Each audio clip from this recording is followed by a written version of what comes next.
Hey, Good evening. I just got to say, like, what a great job you did on that intro.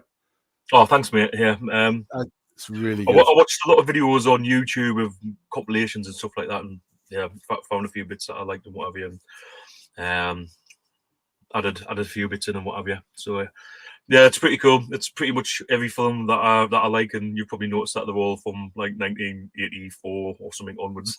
Just about. Well, the thing is, I can't argue with any of them either. That's the other Just thing. one I mean, glaring omission. go on. Oh, yes. Actually, yeah, that is a surprise. I mean, Aliens is in there. Yeah, no thing. Yeah. No other thing. Yeah. Right. Well, I suppose we better tell people what we're doing here. So, in a nutshell, I mentioned in our little WhatsApp group that I wanted to return to some of the channel's roots because Nerdy Geezer was named Nerdy Geezer because it was never meant to be just gaming. But as time went on, I mean, it was during COVID, there wasn't new films coming out, so there wasn't much to talk about. So we was doing more gaming, so it just made sense that the channel kind of progressed that way. And I just happened to mention in our WhatsApp group, I was thinking of doing a stream on movies. It had been rattling around in my head for a while. And you then said that you was thinking the same, didn't you, Paul? So Yeah, I here we want are. to do. Basically, what it was when I'd done the 80s blockbuster quiz. Like when I done that, I was like, oh, like I wouldn't mind doing like some sort of stream like about. Well, for me personally, it probably would have been more about like 80s movies and stuff like that. But obviously, we're going to be covering things like that. Like Later maybe on. in this episode and in other episodes, maybe do specials about certain movies that I like and you like, and hopefully everyone else will enjoy for our kind of our timeline. So like that's what I was thinking. And when you said it, I was like, look, mate, why don't we just do it together? We'll give it a shot and see what happens. Yeah, and I mean, this is the thing. I mean, tonight's stream is going to probably be very different to what we're going to be doing later down the line because I think you'd probably agree with me on our first one. It's just better to do a relaxed sort of stream, talk about what we've been watching recently, some of the movie news that's around at the moment, and then later on, as we find our feet, then we do our specials. You know, because I know there's one special in particular that you really want to do, and Yeah, there's definitely. one I've that been I waiting to do it for a definitely. while. it's never materialised, and I don't think it's going to now. But yeah, I'll be really looking forward to that. And of course, I mean, I think we would definitely consider having a third person on as well, possibly. Oh yeah, maybe even four. I mean, Yeah, depending on if we decide to do something in particular and we know someone who's well into that, then we get that person on. So yeah, of course, yeah. Right. Okay. So shall we get into? Oh, hang on. Let's have a look at the comments first. Let's see who's here. So Retro Chef first. To be fair, Hopefully, his last said he always comes first. So I mean, that's it's no excuse. It's no surprise that he's here. That's a weird brag, that, isn't it? He always comes first. Exactly. Yeah. You Star, looking forward to this. All right, Alex, how you doing? Good to see Alex. Martin, how you doing, Martin? Obviously, you're here. Otherwise, I'm talking to no one and I'm going mad. You will be by the end of this. We do you know what? We've got a lot here, actually. I don't know if we're going to get it all in, but we'll do our best. Yep, Lee. Hey, almost forgot about this. Hello, mate. How you doing? Good to see you, Telly. And we've got Scott as well. I'm glad everyone's looking forward to it. I mean, this is very different for us because normally we're doing like a Micromaniac stream or Retro 5. So this is very different, isn't it? But well, that was one of the things I wanted to explain was when it comes to movies and TV series, there's one expert, and you've got me, who's just everyday Joe, who doesn't really know much about stuff and just watches something blindly. And like, I don't watch stuff on YouTube because you know what I'm like. Sometimes with spoilers, I'm a bit dodgy if I'm like on the last couple of episodes. So I don't read about who's making the movie, who's really in it, or I just go in there blind and just try and watch it and enjoy it for what it is, or hate it for what it is. So I've got more like preconceptions. Whereas I know you're way more into movies. Who's in them? The stories, the spoilers, little bits of information that's been leaked out. You're the person who I ask about stuff like that because I know that's your thing. So it's a little bit of a turnaround, really. Like, yeah, because when I'm it at comes to university. gaming, yeah, when it comes to gaming and fixing computers and that, you know more than me. But So, movies, I grew good. up with movies from such a young age, so yeah, I know more about films, I think, and because the funny thing is like when I watch films, sometimes I'll say to Connor like, right, have you noticed how long the camera's been situated on that thing there? And he'll go, yeah, it's been a while. And I'm like, yeah, that'll come back into it later on. And so I taught him, I'm like, that's Pertinent. foreshadowing. Me and Louise always say, "Oh, I bet that's a pertinent moment." Yeah, That's they call it foreshadowing. That's what they call it. Yeah, so it's rubbing off on Connor now. He's learning all this now as well. So good influence. I like this comment here. Intro is essential, a time when movies were allowed to be good. This is right. I mean, this is a time, or that was a time, when if you was male and you was white, that was allowed. Whereas now you're the enemy. So we're all the enemy.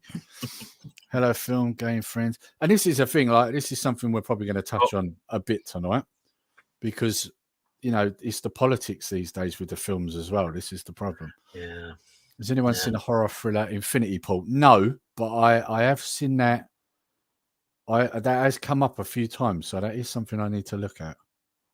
I need to talk to someone about it. So then we've got Scott. Oh look, my eldest. Knock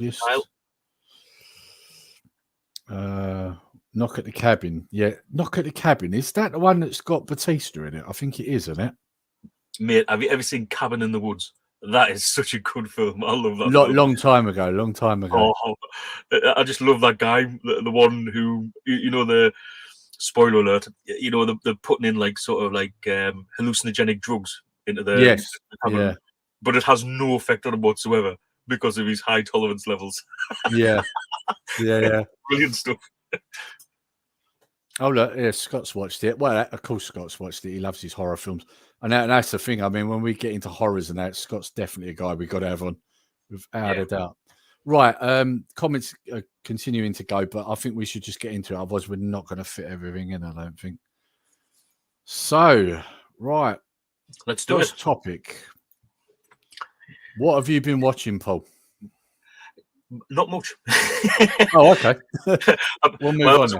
I was away last week doing a course and what have you. But since I've got back, I've been watching Drive to Survive. I am getting back into my Formula One quite a bit. And me too. My wife watches Formula One, so it's one of the few sports that we actually watch together. So it's just like something that we can actually watch together because we don't really. It normally takes us a while to get into something, but I think we're on to series 4 or series 5. I think it might be series 4. I think it's 5, isn't it? I'm sure it is. I'm sure it's 5. But we're 4 episodes in, and obviously it's like a Netflix documentary sort of thing, set behind the scenes. And for me, it was really interesting because a lot of people just go on about the cars at the front, Verstappen, Hamilton, the Leclerc, like the Ferraris, but it really teaches you a lot about the other teams, like the midfield battle, the people who were last, and I just thought it was really interesting. It like really got me more interested in the whole thing rather than just who's winning all the time. It's like, who's going to be fourth, which I know you think sounds that might sound really like ridiculous, but you know who the top 3 is going to be anyway in most seasons. So it's like a mini league within a league. Yes. So you think Aston Martin, McLaren, is someone going to make the step up?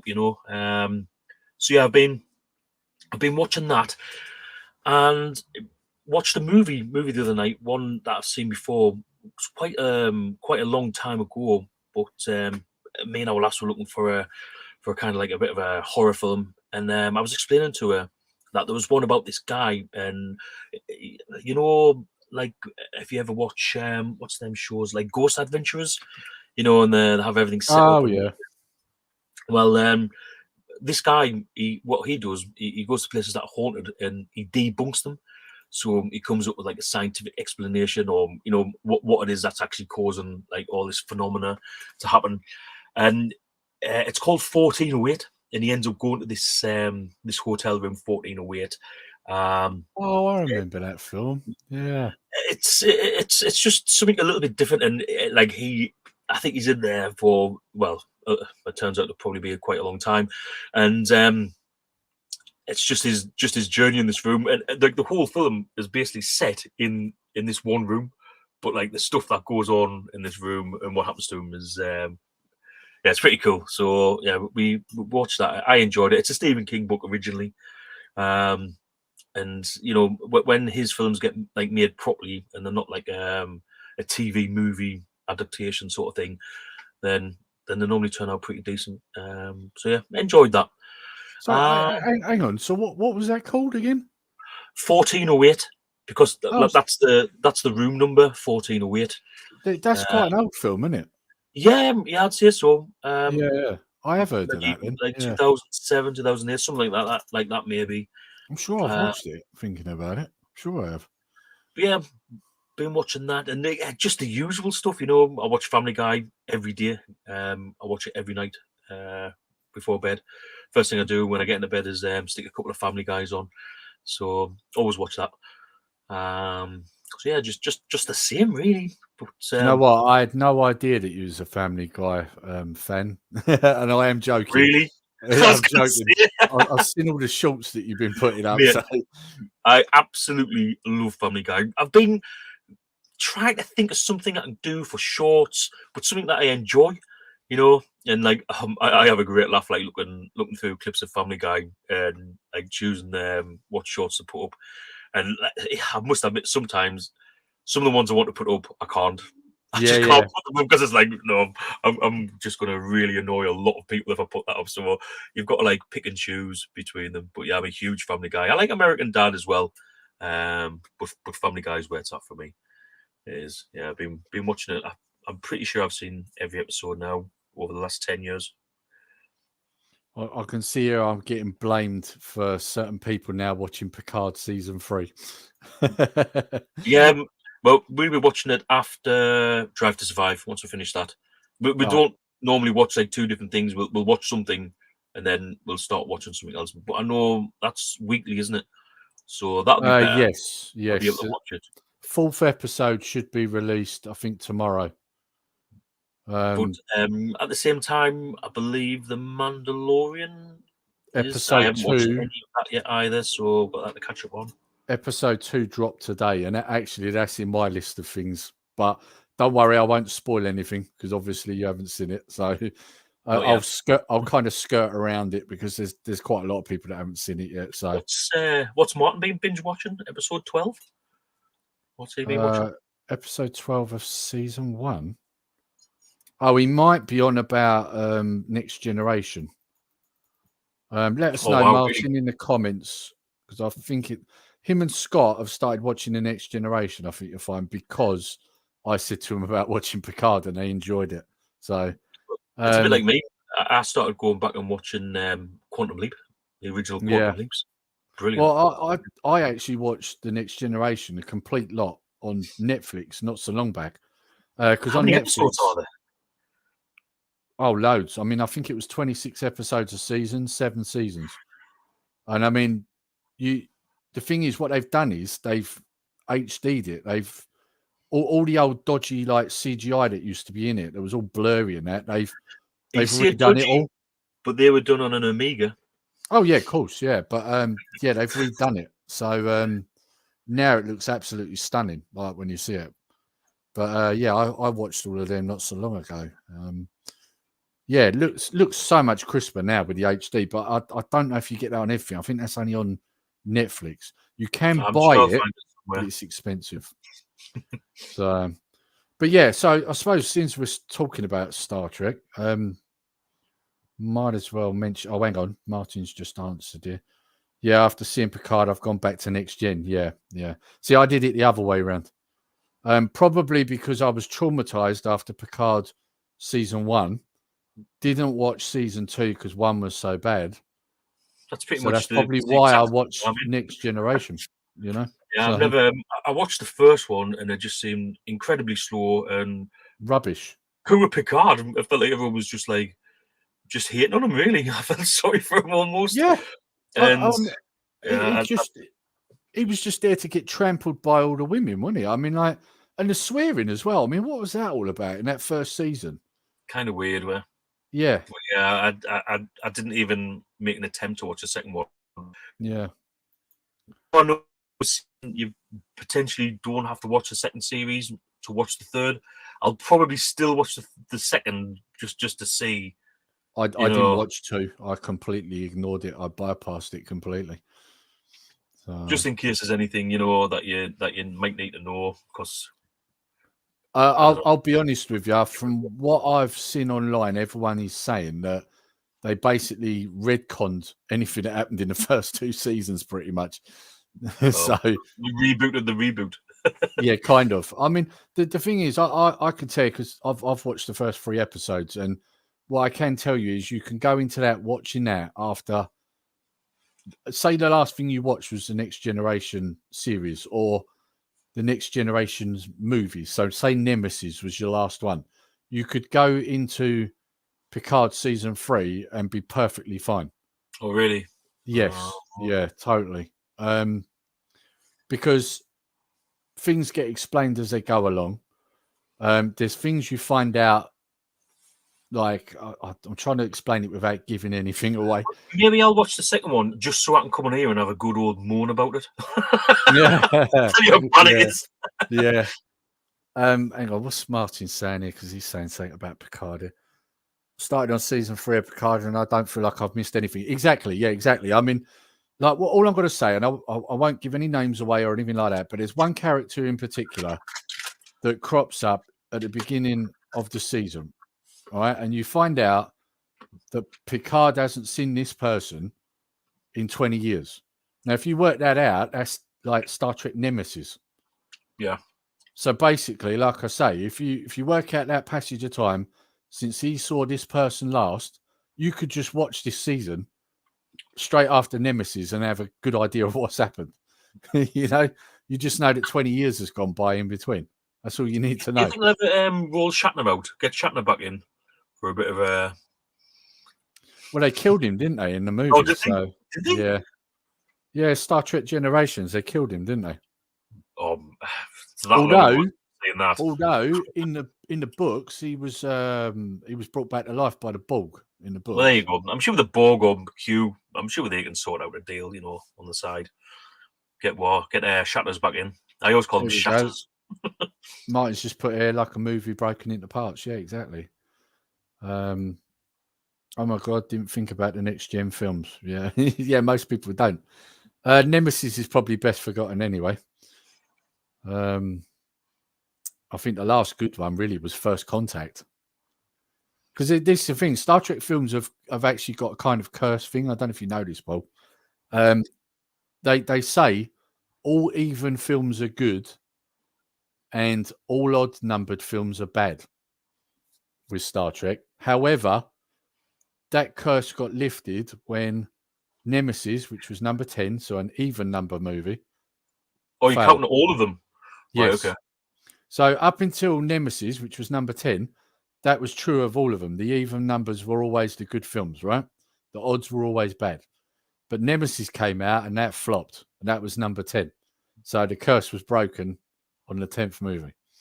But did it flop because it was crap, or did it flop because people were sick of it, or did it flop because it was just aimed at the wrong target audience? There was a lot of reasons. There was a lot of reasons. For me, I don't think Star Trek's ever going to be like a huge film. It's not going to be like a blockbuster. It's going to be good. So if it's not going to be attractive to all of the rest of the people, why don't they make it for the people who actually matter, the fans of Star Trek? Well, we kind of gone down the rabbit hole here with Star Trek. So what I'm going to say here is, as we're talking about Star Trek, we might as well get into some of the other bits as well. But obviously, you mentioned earlier about Star Trek 4, right? Which is the reboot that Abrams started, right? And they're saying that's cursed now because several times people have tried to get this off the ground, and it's not happening because Pine wants a stupid amount of money, right? This kind of goes back to the problem with Star Trek Nemesis, is that as time goes on, these films become more expensive to make, right? Aye. And the problem with it is that you still only got the same fan base, Exactly. maybe Yeah, that's what I'm saying. right. So the problem you've now got is that you're spending more money to do these films, and you've effectively got less people to claw the money back for it. And this is why they're flopping. You know, they're breaking even. And Nemesis was a good example. They broke even. If even that, it might have even been under that. It failed anyway. So, and this is what's happening with the new ones now as well. Like, I think it was Beyond. Star Trek Beyond was the last one, and I think that only just broke even. I think that film. It's just too expensive to make. That's the problem. And I mean, with the fourth one, it's never going to happen because Pine wants such a large amount of money. They'll never be able to make that money back. No way. There was a script, wasn't there? There was a script I saw here. There's been several. Oh, really? Yeah. I need to watch the movies again. I honestly can't remember what went on in them. Oh, I'm going to stick my hoodie on. It's absolutely freezing in the shed tonight. I'm not surprised. It'll be minus 11 up here. So, well, I heard earlier that in some areas up near you, it's going to be minus 15 tonight. Yeah. So my memory is rubbish. Right. Well, all I'm going to say to you, Alex, is if you're going to watch them again, motion picture it's a rough slog. That's the first one, right? It's a rough slog. But what I would suggest to you, if you can watch the 4K director's edition, which I watched yesterday, it's a little bit better. The pacing's a little bit better. They've cut a few bits. They've introduced better bits. Some of the effects are better. And obviously, it's a good picture and sound because it's 4K. It's a lot more bearable. That's what I'm going to say. And then, of course, watch Wrath of Khan because it's the best Star Trek film ever. So you need to be watching that. So yeah, I guess where we're into Star Trek at the moment, we'll come back to what you've been watching. But as we're in Star Trek, I mean, Star Trek Discovery, Paul, being cancelled finally at last on season 5. I lasted probably about 20 minutes into the first episode, and I lasted longer, unfortunately.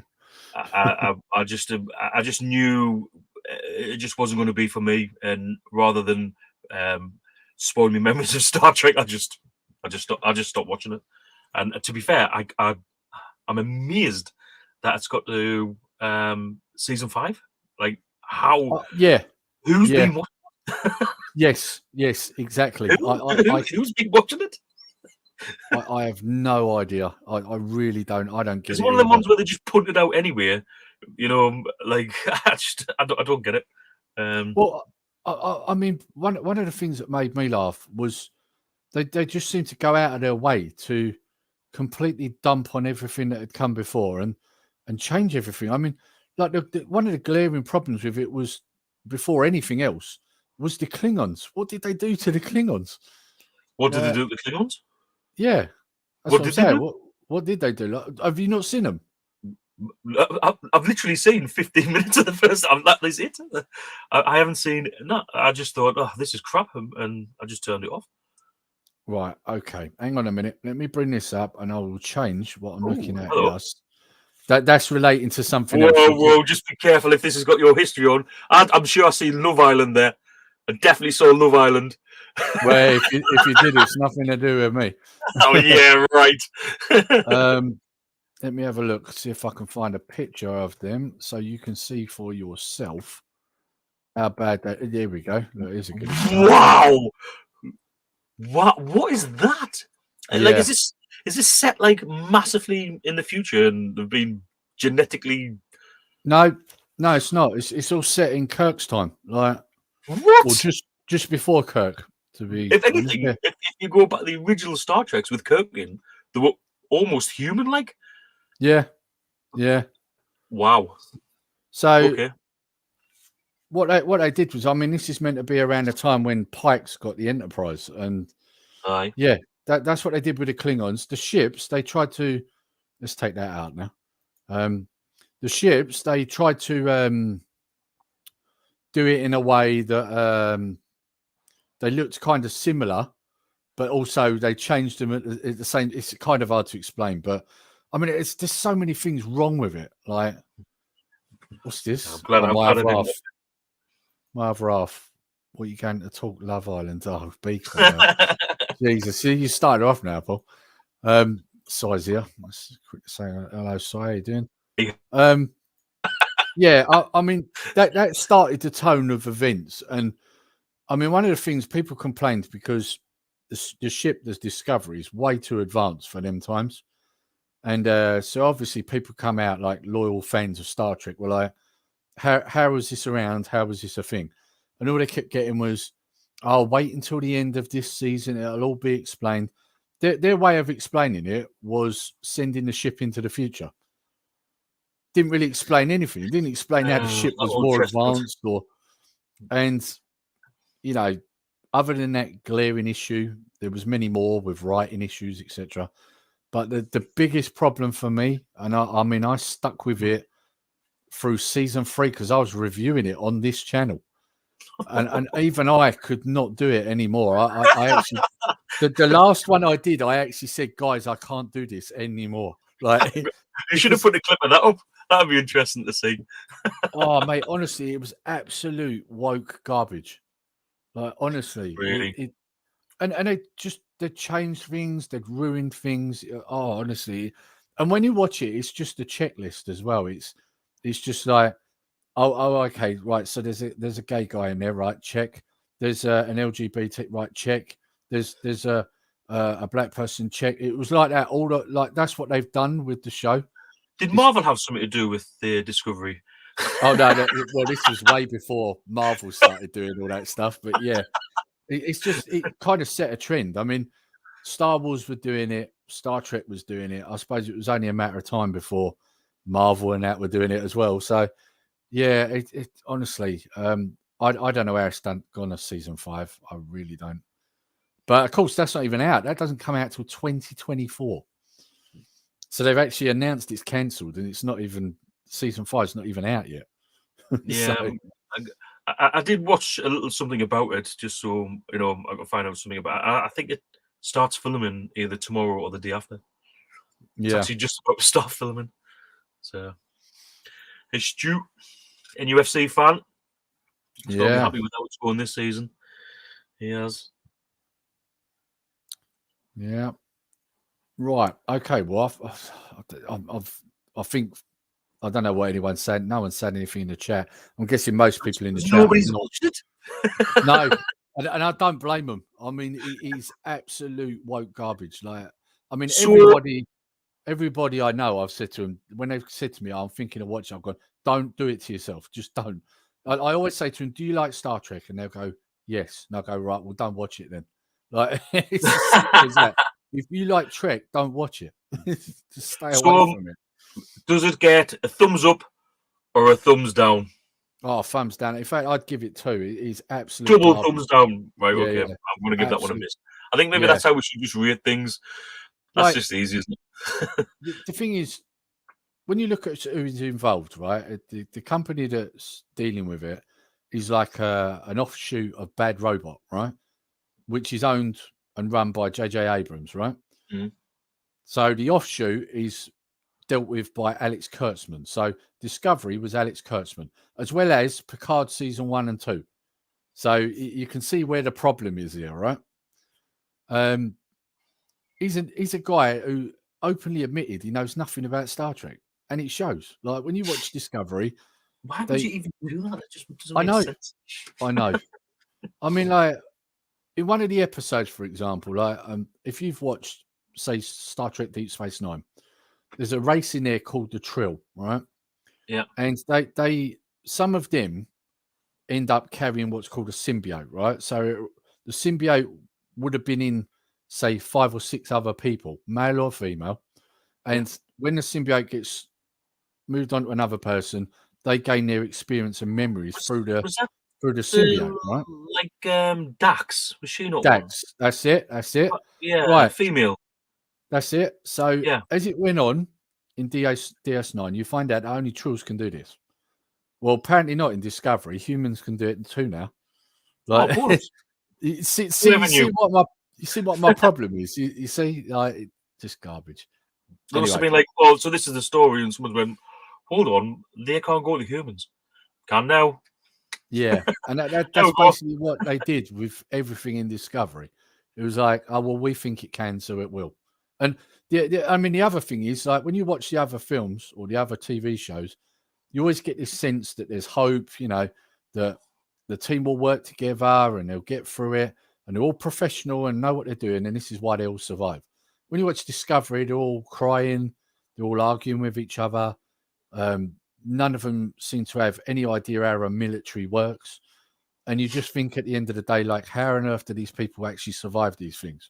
It sounds You like know? my teenage daughters. Well, and then blame everyone else. Yeah. But I mean, you know, you could say it's a sign of the times, maybe, like with all these snowflakes. But is it that, or is it just really bad writing? And I'd go with really bad writing. I mean, you know, that's not how a military works, even in these times. You know, these people would die. No, but I tell you what, I have noticed some changes, I must admit, Yeah. between when I was like enlisted and like now working alongside. There was, I seen one guy, I think it was last year, and he actually had a man bun.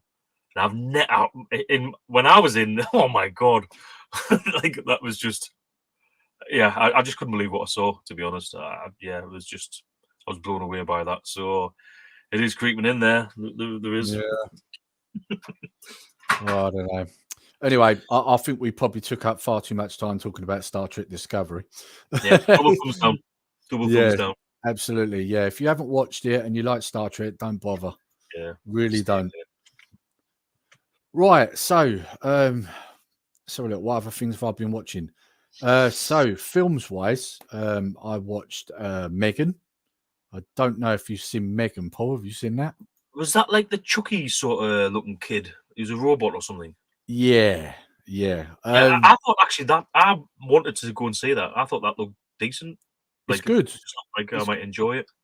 It's good. I actually quite enjoyed it. For once, it was a film that's not like most of these films are now. And you're going to hear this word a lot, guys, when you're watching my streams.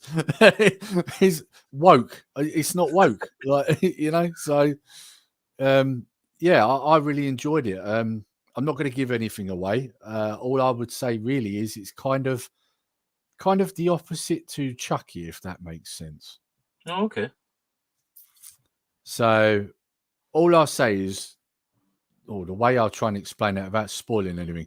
So we know that Chucky is all about He's a little bastard, isn't he? Well, he's trying to kill the kid, isn't he? Right? Effectively, isn't he? So if you think about it from that aspect, it's the opposite to that. So do you get what I mean? Without me actually spoiling it? He's trying to save the kid all the time. And then maybe overreacts to certain situations. Maybe. You're along the right line. So I think this is It's kind of from that. It's reminded me a little bit of AI. Can you remember AI when the kid's trying to do the right thing, and he wants to lock his mum's hair, and obviously he stood there with the scissors, and then there's the time where he tries to save his brother, and he ends up like getting hold of him and going into the water with him. So he thinks he's doing good, but in actual fact, he's doing not great. I did watch it actually the other night as well, but I had to turn it off because I enjoyed it the first time, but it really frustrated me watching it. But anyway, I could go on. That film does drag on, though, doesn't it? It does. Oh my god, is it? It's got to be 2.5 hours. Oh, it's long. Yeah. I haven't watched it since. It's another one of them films, a bit like Avatar, where it's like once you've watched it, I don't think you need to watch it again. You know? And when you do try and watch it again, you're like, oh god, yeah, I remember this. Like, you know, sort of thing. Have you seen the second one? What, Avatar? Yeah. No, I'll be honest. I wasn't interested enough after the first one to want to put myself through a second one. I thought it was alright. The second one, I must admit, visually it was absolutely gorgeous. I went to see it in 3D. Shall I tell you something funny about James Cameron when it comes to Avatar 2?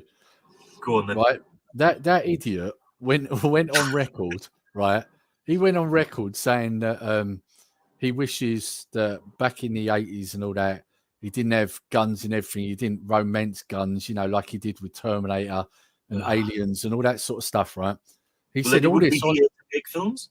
He said this all on the record, right? He said this all on the record, and he said making modern films, he's not going to do it anymore. And then Avatar 2 come out. Now, get me if I'm wrong, but there's a lot of guns in that, right?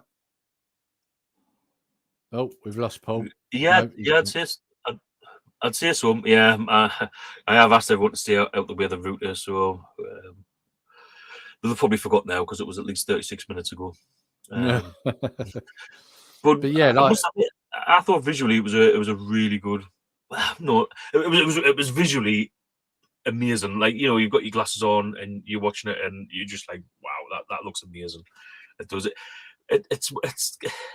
It probably manages to take a lot away from the story because you're enjoying the visual sort of show. So it doesn't really need a strong story, like, I suppose. But even I was getting sick after like 2.5 hours or something. There's only so much you can take. And then when you find out, they're already making number 3, like, alongside number 2, it's like, oh my god, like, how long is that one going to be on for? And you think, well, I've seen the other 2, so I may as well go and see the last one. So yeah, we'll see how that pans out. The other thing for me is it's just like a CGI kind of. I don't know. Too much CGI now does my head. Yeah, so that's why. But CGI does work better for 3D films. Like 3D animated films, I always think are way better than, like, with real, when you've got like real people acting in them. The 3D looks okay, but when it's animated, they just seem to be able to do it better. It just looks better. I'll be honest, I couldn't give a shit about 3D. I really couldn't. I love 3D. For me, like, as you know, I love virtual reality gaming, and 3D is like the kind of the movie version of VR for me. So I remember going to see my first 3D film.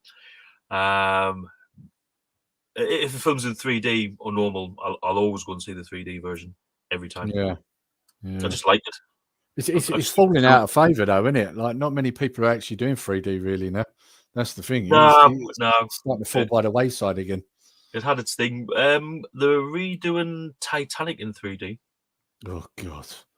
But again, like when they showed the like the clip of it in, because obviously you've got your glasses on waiting for the film, so they had a 3D preview of Titanic. And don't get me wrong, like, I'm not interested in going to see that, but it did look pretty stunning in 3D. I don't know how they've done it because obviously it wasn't originally filmed in 3D, but it looked really cool.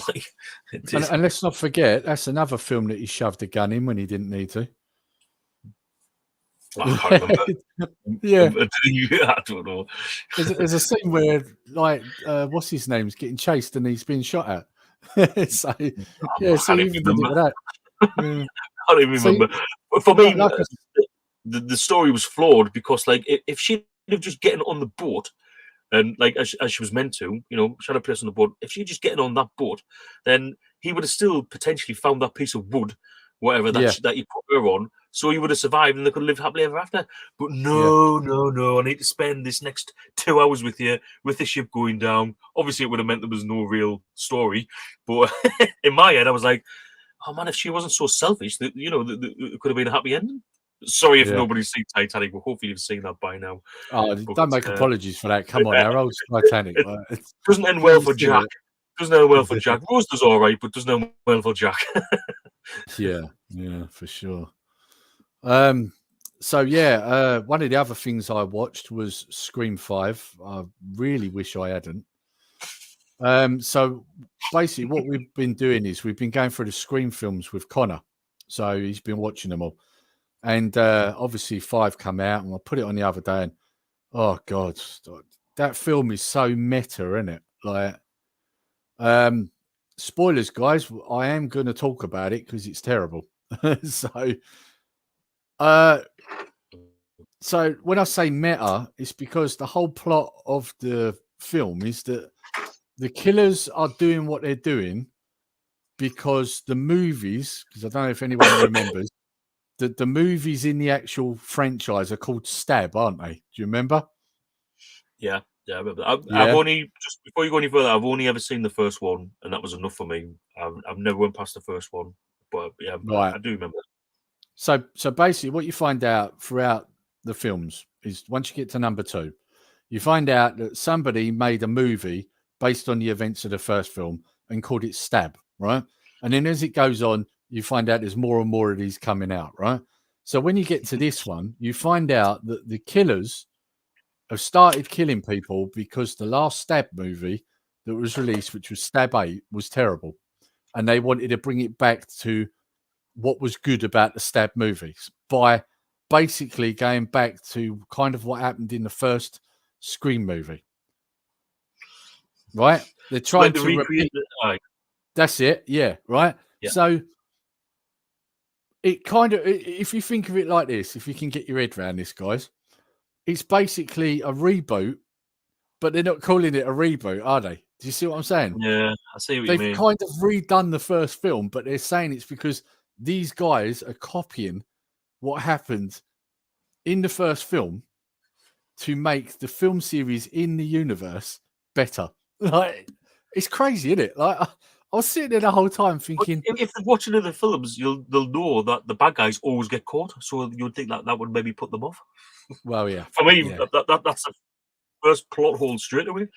yeah. I'd be like, well, I'm not going to do it because they always catch the killer, and they always end up dying normally. So Oh, Jamie, evening, nerdy mate. Hope you're all doing well. Good idea. Oh, cheers, mate. No, Jamie.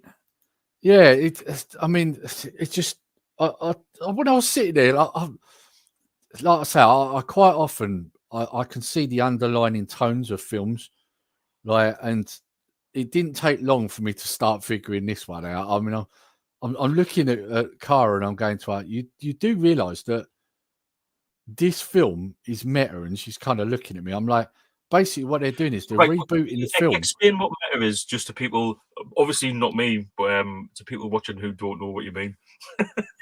Uh, Like, I'm trying to what does think of. meta mean? I'm trying to think of an example. It's where they basically try and.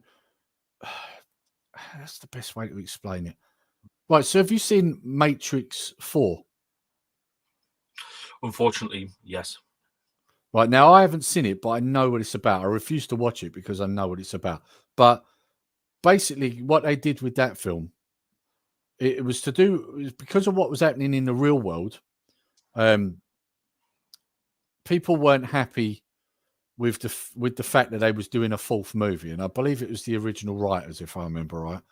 And so what they did was they purposely went out of their way to make that film bad, right? And when you watch that film, basically that film's whole mission is to destroy the Matrix franchise. When you Well, they watch definitely that film, succeeded in making a bad film. Like, yeah. I didn't. That's weird, personally. So it's kind of like they're bringing real events into the film, and that's kind of that's the best way to explain it, really. When it comes to meta, you're taking real events, bringing them into a film, and in the fourth Matrix movie, they've done it to destroy it. Whereas with this film, I think they tried to do it to try and make it clever, and it just didn't work. So, how long was this on for? How much of your life did you waste watching it? Is 2 it a long hours? film? 2 2 hours, hours. and in fact, that was my exact words. I actually turned around and said, like, I've wasted 2 hours of my life. I'm never getting back again. And what makes it worse, I got a message today saying that there's a sixth one out in the cinemas. I can't Yeah, believe they've done a sixth one. Like, there's no way I'm watching that. So, that's what my daughter said when she was watching number 5, and she's like, "Oh, there's going to be number 6. I'm going to go to the cinema. Do you fancy going to watch it, Dad?" And I was like, "Not particularly. I've only ever seen the first one. You know, yeah, for me, like that type of horror, I'm not really like a. It's a bit of like a slasher sort of running away, slasher. falling over sort of Yeah, thing, and like for me, that's not horror. It's just like a lot of really stupid people who just do stupid things, and I yeah. don't even feel sorry for them half the time when they're dying. I'm like, oh well, never mind, it's your own fault. How bad's Well, that? so I've got up a thing. Basically, what I've done to make it clearer what meta means, because let's be honest, there's people who can probably describe what I'm trying to say better than me. So it says here, referring to itself or to the conventions of its genre, self-referential. The enterprise is inherently meta since it doesn't review movies. For example, it reviews the reviewers who review movies. See what I'm saying now? Yeah, I Do can you see get why what I you. mean? Yeah, that's hard. Yeah, right. So that's why I kind of put it the way I did, because I thought it was a bit simpler. Yeah. But it basically refers to itself. So yeah. But yeah, thing is, at the end of Scream 5, it says on it something about Wes, and of course that's Wes Craven. So that's probably another reason why the fifth one's so bad, because he had nothing to do with it. So right, what I have was I really missed? You surprised that missed, was. I didn't realize it was Wes Craven. But yeah. Well, there's a yeah, lot of references in it to other Wes Craven franchises. Let's put it that way. So if you didn't know it was him, you would know you will by the end of within it. that film. Yeah, there's so many references. I remember Which watching is weird, Vanilla really, Sky. considering he didn't do it. Huh? Like, which is weird considering if he didn't make the film, like why have they put so many references to him in the film? I don't Seems know. weird. It's a good point. What's this? I remember watching Vanilla Sky, and I still to this day ain't got a clue what it was about. I've not Yeah, seen you and it. me both. Yeah, you and me both. I think the best way to explain it is he's meant to have had that's the film where he's wearing a mask, isn't it? Because he's had his face reconstructed or whatever after a car crash, if I remember right. I think you're meant to think that after the crash he goes mad. That's what I think. But it's a long time since I've seen it, so yeah. Can we talk about Paul's favourite movie? No, not at the moment. God. We're doing a special on that one. That's what we're going to do. Yeah, we're not mentioning that in the first stream, Lee. Come on, man, get it together. Get with the program, mate. So yeah, I'm going to go through these quick because there's a lot of other stuff to get through. But I watched Plane as well. That's a brand new film out. Come out in 2023. Not bad, not a bad film.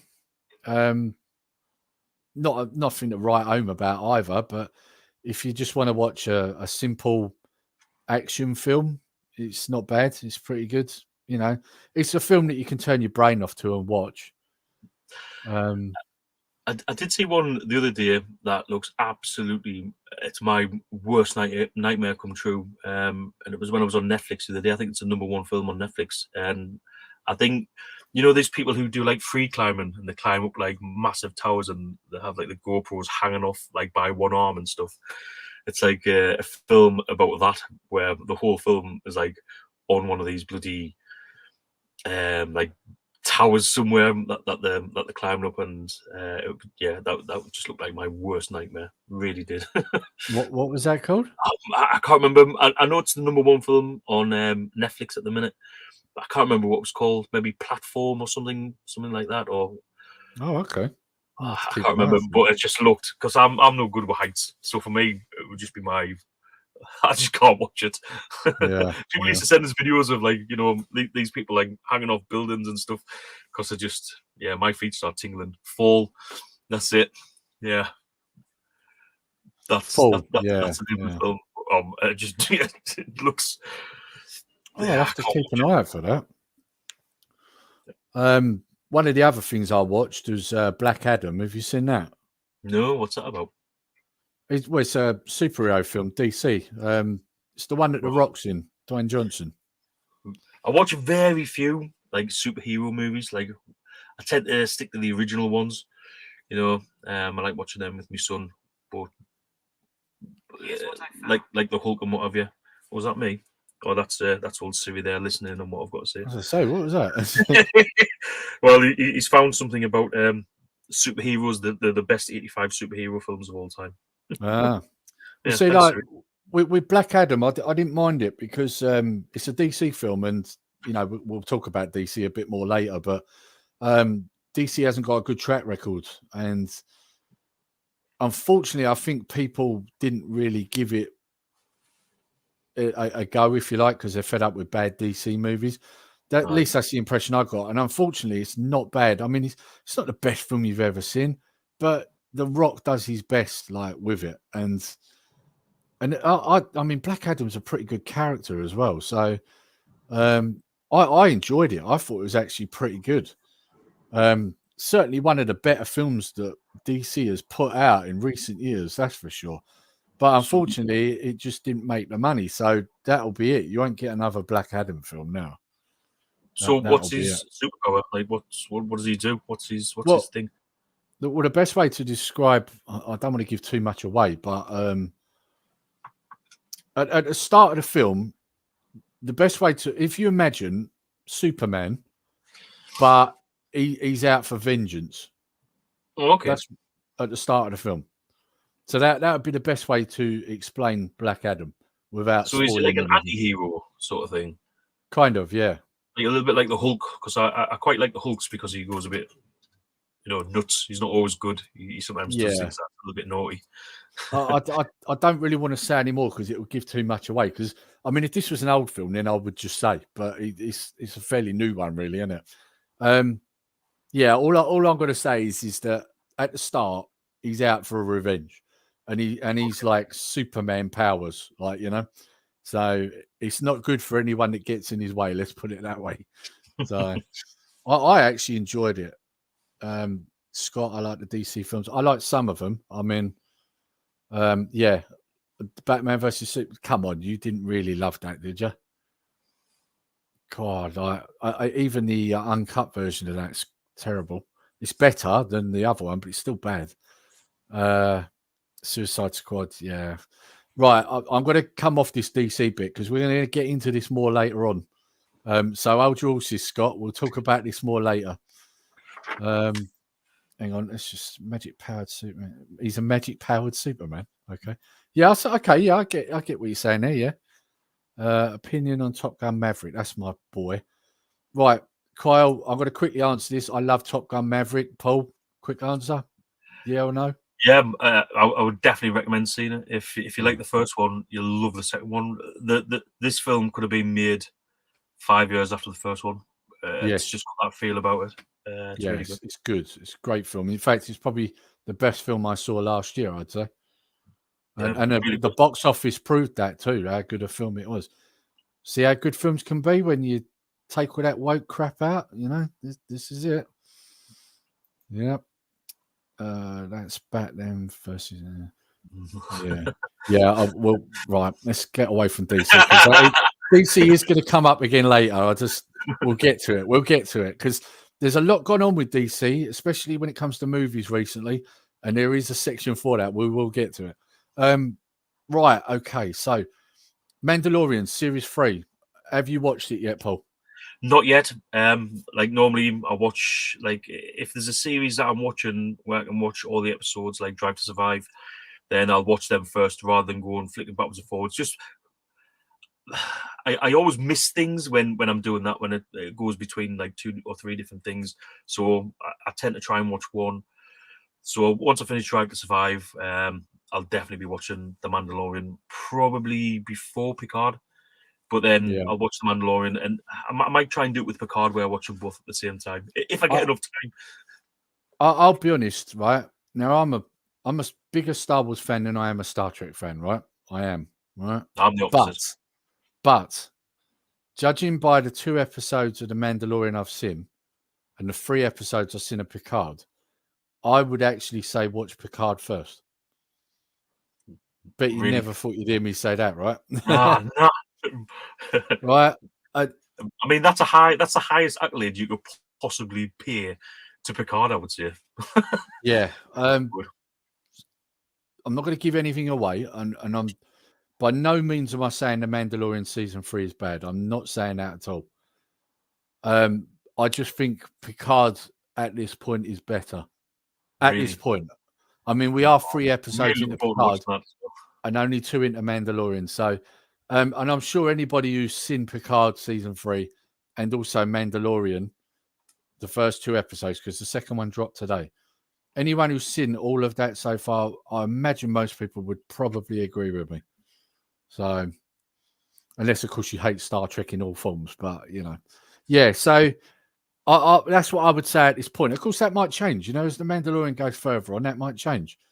But yeah, I would say at this point, I'm enjoying Picard more than I'm enjoying the Mandalorian at this point. What's Martin saying? I agree. I think Mando is good, but the first 3 episodes on Picard are excellent, much more exciting. Yes, totally agree. Yes. Yeah. I would say basically what Martin said there. I would say Mandalorian season 3 is a slower burn at the moment. That's probably the best way I could explain it. And yeah, Scott's put agreed as well. Yeah, so I'm on the right track here. Good. I'm glad I'm not alone in that. So yeah, yeah. I'm not going to say any more about Mandalorian because I know it only started last Wednesday. Not many people have seen it, so we'll come back to it later on. When we do a Star Wars special or maybe a Mando special, and we can go through all the spoilers we like then because most people would have seen it. So. Including me, it's actually a series that I've seen. Yeah. Picard is excellent, intriguing. To Mando, way more predictable. Yeah, I would agree. Yeah, and of course, anyone who hasn't watched Book of Boba Fett would be really confused at the beginning of Mando 3 because you're going to notice there's a glaring issue if you haven't watched that. To be fair, I got mixed up the whole time between the two of them. Like, I found it quite difficult to differentiate sometimes between the two. So they are really closely linked, aren't they? Well, see, you remember at the end of Mandalorian season 2, Grogu goes off with Luke, right? And I don't care if anyone says spoilers here because you've had long enough. You've had 2 years to watch it. Come on, right? So obviously, yeah, Grogu goes off with Luke. So if you didn't watch Book of Boba Fett, when you start watching the Mandalorian season 3, you're going to be, hang on a minute, didn't he go off with Luke? Like, you're going to be confused. So, yeah. And Book of Boba Fett, and I've not even seen it. well, Book of Boba Fett is bad, but I mean, if you're going to watch, it had its good episodes, but it had some real shockers. Like, it only got good, like I would say, maybe halfway through the series. For me personally, I mean, to be honest with you, with the Book of Boba Fett, you only really need to watch the last 3 episodes because the last 3 refer to the Mandalorian. Really. I mean, that's how bad it was. They had to bring in the Mandalorian to save it. That's definitely how it felt. We know why, though, don't we? It's because the Mandalorian was created because Disney would not allow them to have Boba Fett. So then when they did allow them to have him, they'd already rewrote Boba Fett as the Mandalorian, Din Djarin. So then at that point, it's like, well, oh, crap. Like, Din Djarin is now Boba Fett. So what do we do with Boba Fett? This is the problem. Disney created their own problem. I've not seen Andor yet either. Right. Now, I would agree with Scott here. It's a very slow burn, Andor, right? And I know that a lot of people refuse to give it any time of day because of how much Star Wars has been abused. Now, guys, if you're watching this, it is slow. I'm not going to lie to you. It's a slow burn. But I'm telling you, there's more character development in one slow episode of Andor than there is in the entire sequel trilogy. Wow. Give it a chance. Just give it a chance. Watch it. It's slow, yes, but it's good. It's because it's all about character development. It's not about blowing things up every 2 seconds. It's not a J.J. Abrams nightmare where it's all mystery. We won't explain it. Loads of explosions, million miles an hour, done. It's actually something that actually bothers to develop its characters. Give it a chance. Like, Scott did, and look, as he's saying here, it's good. I've not seen Andor yet. Martin, watch it. Trust me. There's, like I say, there's more character development in one episode of that than there is in the entire sequel trilogy. People need to give it a chance. It's not bad. I kind of give it. Yeah, I know what you mean, mate. I'm getting there. I'm cherry picking. Let's put it that way. But yeah, other than that, the other things I've been watching, you're gonna laugh here. we're all blokes, right? We're all blokes. We never You're going grow to say up. Love Island, aren't you? No, no, I'm not. We all watch cartoons. Come on. I've been watching Brave Star and Centurions. Oh, Yeah, nice. proper decent cartoons. Like, yeah. The And one, you if I ever watch see any it. back, I always go for Dungeons and Dragons. I'm always just really, I used to love Dungeons and Dragons. If I go back, I think it's aged quite well, and the episodes, the stories are really good. Yeah. That's definitely a good one to watch back. And Ulysses is fun too. Yeah, see, I like Jason the Wheeled Warriors, right? But I tried to click on that to watch that, and for some reason got something completely different. So unfortunately, I didn't get to watch any of that. But like I say, I've been watching Brave Star, because of course Brave Star was done by the same people who did He-Man. Really? That was, yeah, Brave Star was meant to be their next thing, because obviously He-Man had started to fall out of favor. But when you look at it, it is pretty much just He-Man, but it's a Western. You know, like you had Cringer became Battle Cat. In this, you've got a horse that becomes a horse robot with a gun, right? You got He-Man who uses his sword, or should I say, you've got Prince Adam who uses his sword and becomes He-Man, right? And he's got all the powers. Yeah. Well, Brave Star kind of does the same thing, but it's strength for the bear, you know, speed of the puma, sight of the eyes of the hawk. You know, it's the same thing, isn't it? Really, when you look at it. Yeah. Tex, the bad guy. Tex is basically Skeletor. You know. But of course, you don't realise that when you're a kid and you're watching it. You don't realise any of this. Tried and tested, isn't it? So they're just going back to what they do best. Yeah, I mean, like, look, Martin, awesome cartoons. You need to do a night dedicated to cartoons. Yep, I totally agree. We did one, didn't we, on a Retro 5, and that went down well. We do need to do it on there, I think. That was a good one. We'd love to talk about that. Yes, yes. I've watched Jason the Wheel Warriors. Yes, because I believe Martin he's doing a stick for me, a memory stick, so that I can watch him. Because yeah, he got hold of, I think it was a box set, but it's American. Because that's the thing, they release this stuff in America. They don't release it over here. Yeah, I have the files ready for you, Lee. Yeah, see, good man, Martin. I knew you wouldn't let me down. He-Man formula template was used time and time again. It was, yes, it was. And it works, so don't reinvent the wheel. Absolutely, absolutely. And this is the thing, if you notice, these were all good cartoons. You know, my boys grew up watching a lot of stuff I watched as a kid, you know, and when they compared it to the stuff that they had at the time, like Rory the racing car and things like that, they thought it was utter rubbish. Like, you know, Super Ted and Danger Mouse was what they wanted to watch.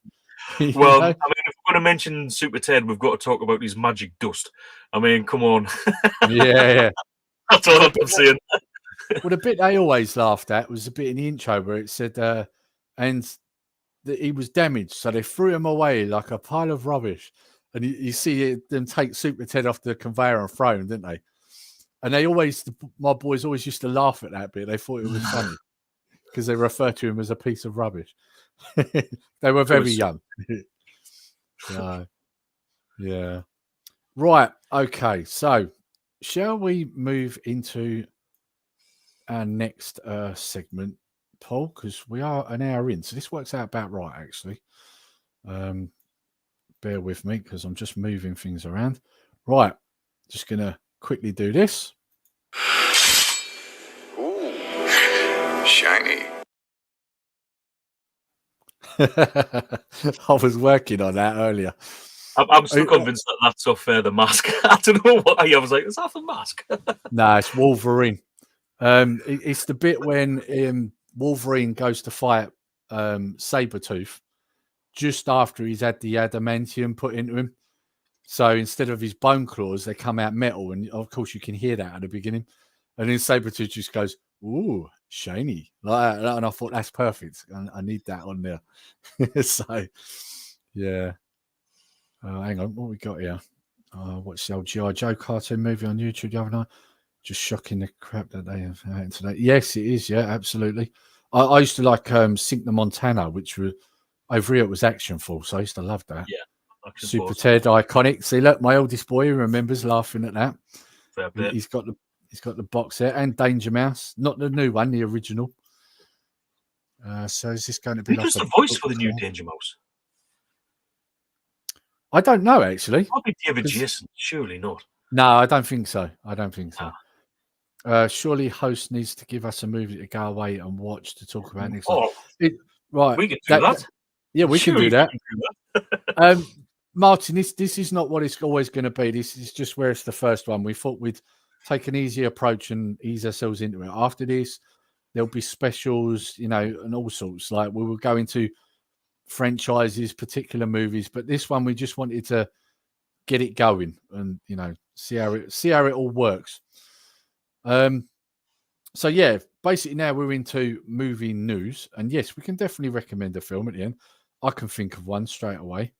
So yes, before we get to that, first topic of news: Star Wars, Luke, Han, and Leia short films on Disney Plus. So this was a piece of news that came out. I don't know if it's 100% true, but I know my thoughts on it. Paul, what do you think? I love how you wait until I put that in my mouth before I was gonna. All I right, thought you were okay. gonna explain that. Don't worry, I'll give my views. It's Disney, so it's probably something I'll avoid anyway. But apart from that, I don't really know anything about it. I was hoping that you were going to give us a good synopsis of it, and then Well, I'll be honest, there isn't anything about it other than the fact that it's been announced that they're going to do this. Although Disney, I don't think officially announced it. This is someone else leaking it. But when it says short films, or what does that mean? Like, what is it, 20 minutes long? Yeah, probably. They've done it like that before. They went through a stage where they was doing female characters from Star Wars in animation, and they each got like a 20-minute cartoon episode. So yeah, I imagine that's probably a similar sort of thing they're going to do here. I would have thought it'd have to be animated unless they're going to recast. Well, that's what I was going to say. Is it going to be animated in that case? And unless they're going to use like a deep fake, like they did with Luke in The Mandalorian. But one of my concerns with this, right, is have you not ruined these characters enough? No. That you now need to do short films, you know, like just leave it alone. They've probably paid a lot of money for the IP, so they've got to just try and milk that cow as much as possible, haven't they? Yeah, but I mean, the funny thing is, this subject will kind of lead into the next one. Is he the guy who presents Pointless? Is that No, that might not be him. No, I think it is. I think that is who he's on about. And thinking about it, actually, he wouldn't do a bad job at that. It's a similar voice, isn't it, when you think about it? Yeah, it could be something like that, maybe. Martin, I can tell you already without knowing anything about it, it will blow. Yes, it will. Yeah, and like I say, it kind of goes. Rumor has it's going to be like Luke in Mando season 2. Oh right, okay, yeah. Well, that was the thing. I mean, they have deep faked it, but my problem is that so it is Alistair Armstrong for similar voices. Yeah, that works. So I mean, my problem is, like I say, they didn't even have these three characters in a scene together in the sequel trilogy, and now you want to do short films, and it's like, come on, you wreck these characters so bad that to redeem Luke, they had to put him in the end of Mando season 2. And believe me, that was the best thing they'd done with Luke since the OG trilogy. Like, you know, I just think they need to stay away and leave this alone. Oh, and while we're talking about this, if you look now, when you watch something, like I've noticed when I watched the episodes of Mando season 3, when the Star Wars intro bit comes up, it shows you different faces or different helmets of characters. Next time when you watch a Mando episode, just watch it and see if you notice anything different. That's all I'm going to say. I do remember that they do come up. Because I remember like the Darth Vader one and like different sort of I'm sure they've been on at some point, haven't they? Yeah, they have, but I'm sure they have. they've changed. They've changed something, and I wonder if it's a sign, and a sign for the better. That's all I'm going to say. Next Well, time, when you watch it, we can't talk about Star Wars and Disney and end on a positive note. well, we're not good. We're not going to, because we're going into Oh, another good, bit about it. good. But all I'm going to say, right, in the eyes of most Star Wars fans, me included, what do you think would be possibly be the best outcome you could ever have? Darth Vader wins. Well, personally, my best outcome would be if they scrapped the sequel trilogy, if they completely did away with it. I'm totally on the dark side. I hate Rebel Scum. When I play on the PlayStation on PSVR, I'm always in me TIE Fighter. I always choose that. I do, so I can blow up X-wings and stuff. Yeah, too right. That's just the evil streak in me. But even that game pushes you to be good. Do you know what I mean? Like you choose to be bad, and yeah, it's like, oh yeah, but you're actually going to be good in the end. Do you know what I mean? It's a bit crap. You've totally thrown me there, because I was saying about getting rid of the sequel trilogy. I'm like, what is he talking about? Yeah, I mean, for me, the best thing they could do is that, because there is a way they could do it through the animations, right? There's a way that time travel could be done, or parallel universes, right, in the animations. Personally, what I think they should do is that they should retcon the sequel trilogy and actually allow people who know how to write decent stories to do a trilogy. And what they should do is put that as like a separate universe, or like a separate timeline. That's what I think they should do, right? So if you think about it from that point of view, as a Star Wars fan, personally, that's the best thing I think they could ever do. And I'm talking about how they've changed something with the advert between the episodes where it does the Star Wars and the different faces. Think of it like that. If I think the sequel trilogy being scrapped is the best thing they could do, what do you think they've done to that little intro bit with the characters? Well, they're not there anymore. Yeah, sequel trilogy characters have all gone. Oh. Now, I don't know if that's because it's Mando, but before they were showing them, now they're not. So, but I noticed that they're either Mando characters or original trilogy. So it's interesting, that, isn't it? Fingers crossed. Yeah. We shall see. Well, we know Kathleen Kennedy should be out the door soon. Like, she should be. That's an awesome film, that. Yeah, Micro Me. Yeah.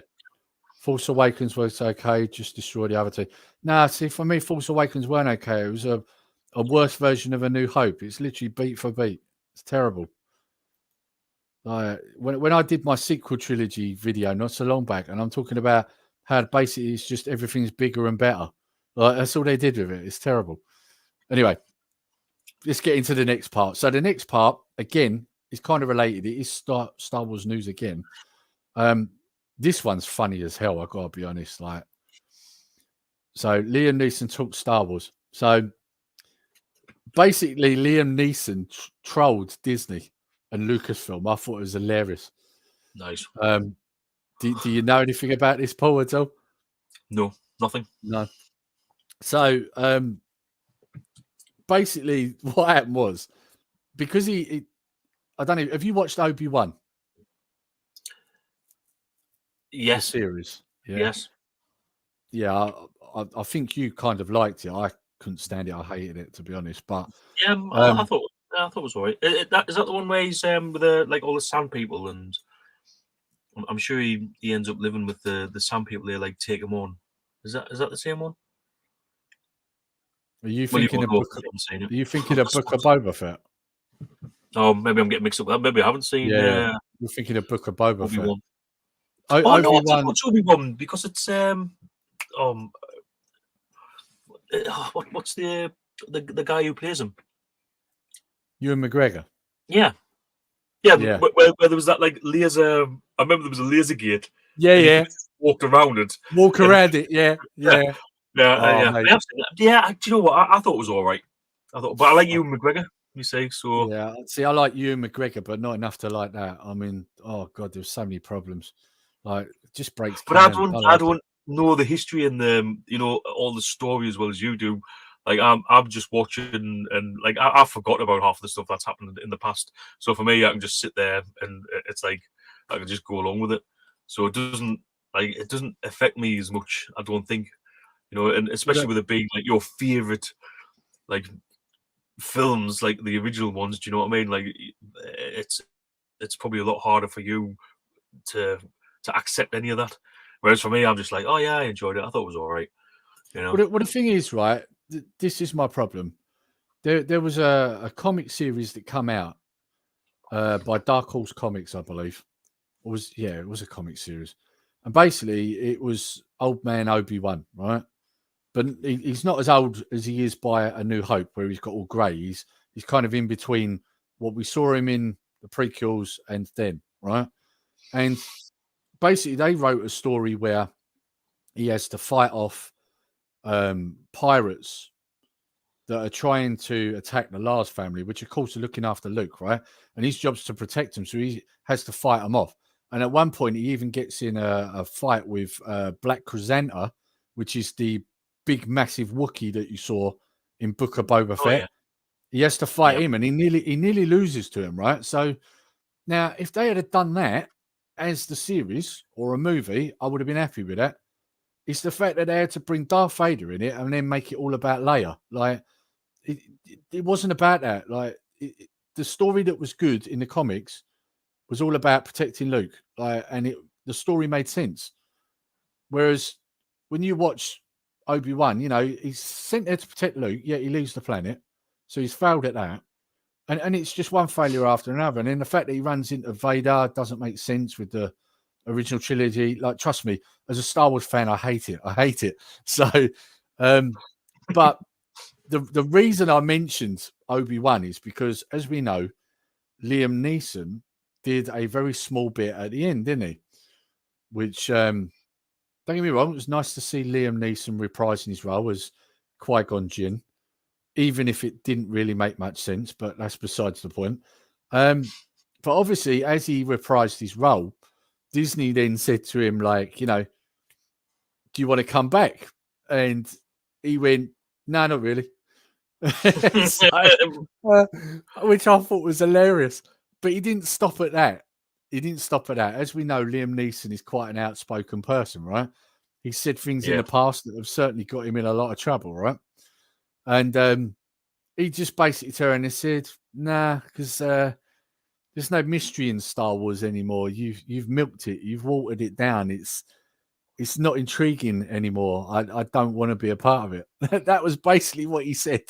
I thought it was great. Yeah, it does feel. I mean, how many series have they got? There's the Obi-Wan, Book of Fett, the Mandalorian. Was it Lando? Was that the other one called? They were meant to be doing Lando, but we haven't heard any more about it, have we? And what was the other one? The slow burner.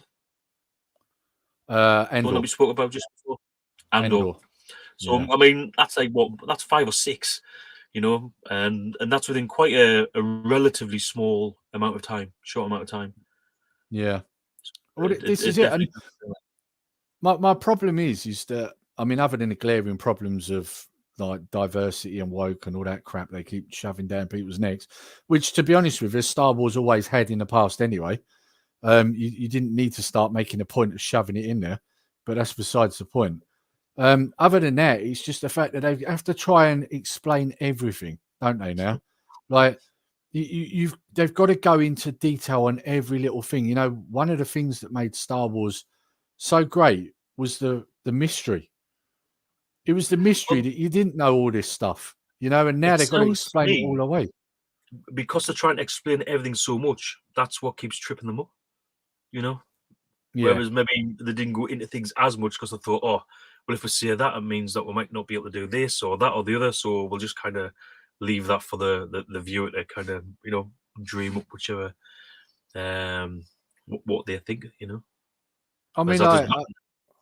I mean, one of the glaring problems with Obi-Wan in particular, actually, is that what have we learned so far from Obi-Wan? Well, we've learned that you can be run through the stomach with a lightsaber and still live, because that happens. It's a flesh That wound. happens to two characters, and in fact, it happened to one character twice, and she survived both times.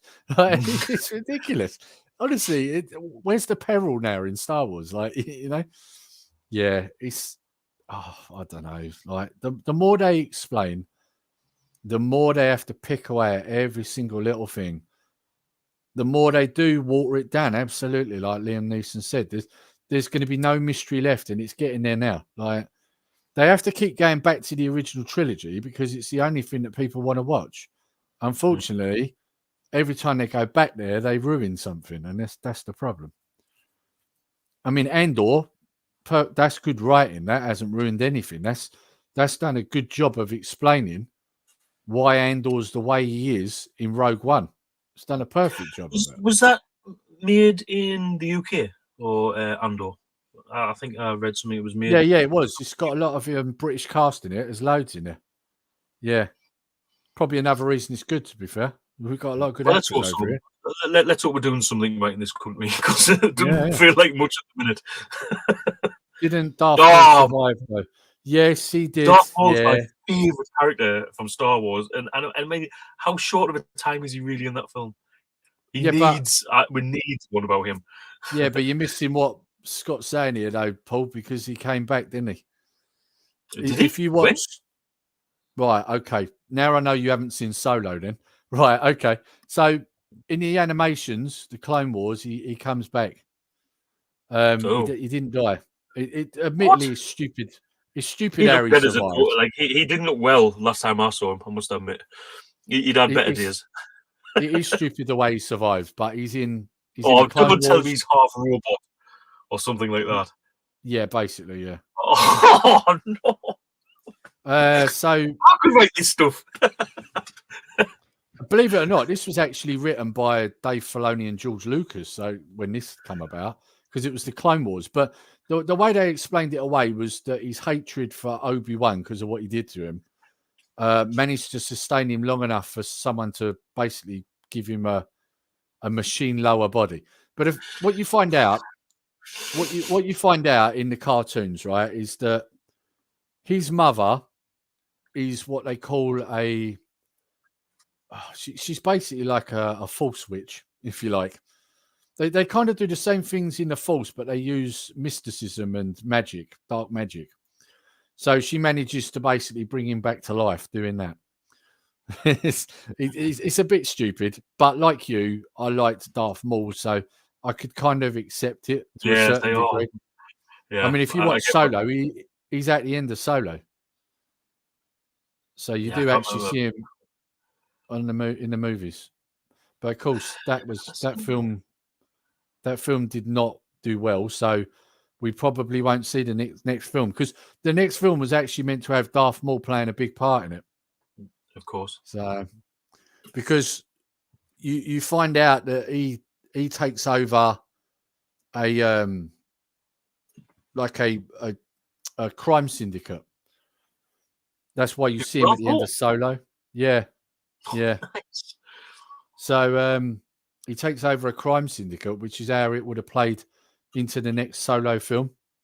Right. By the time you get to the Rebels.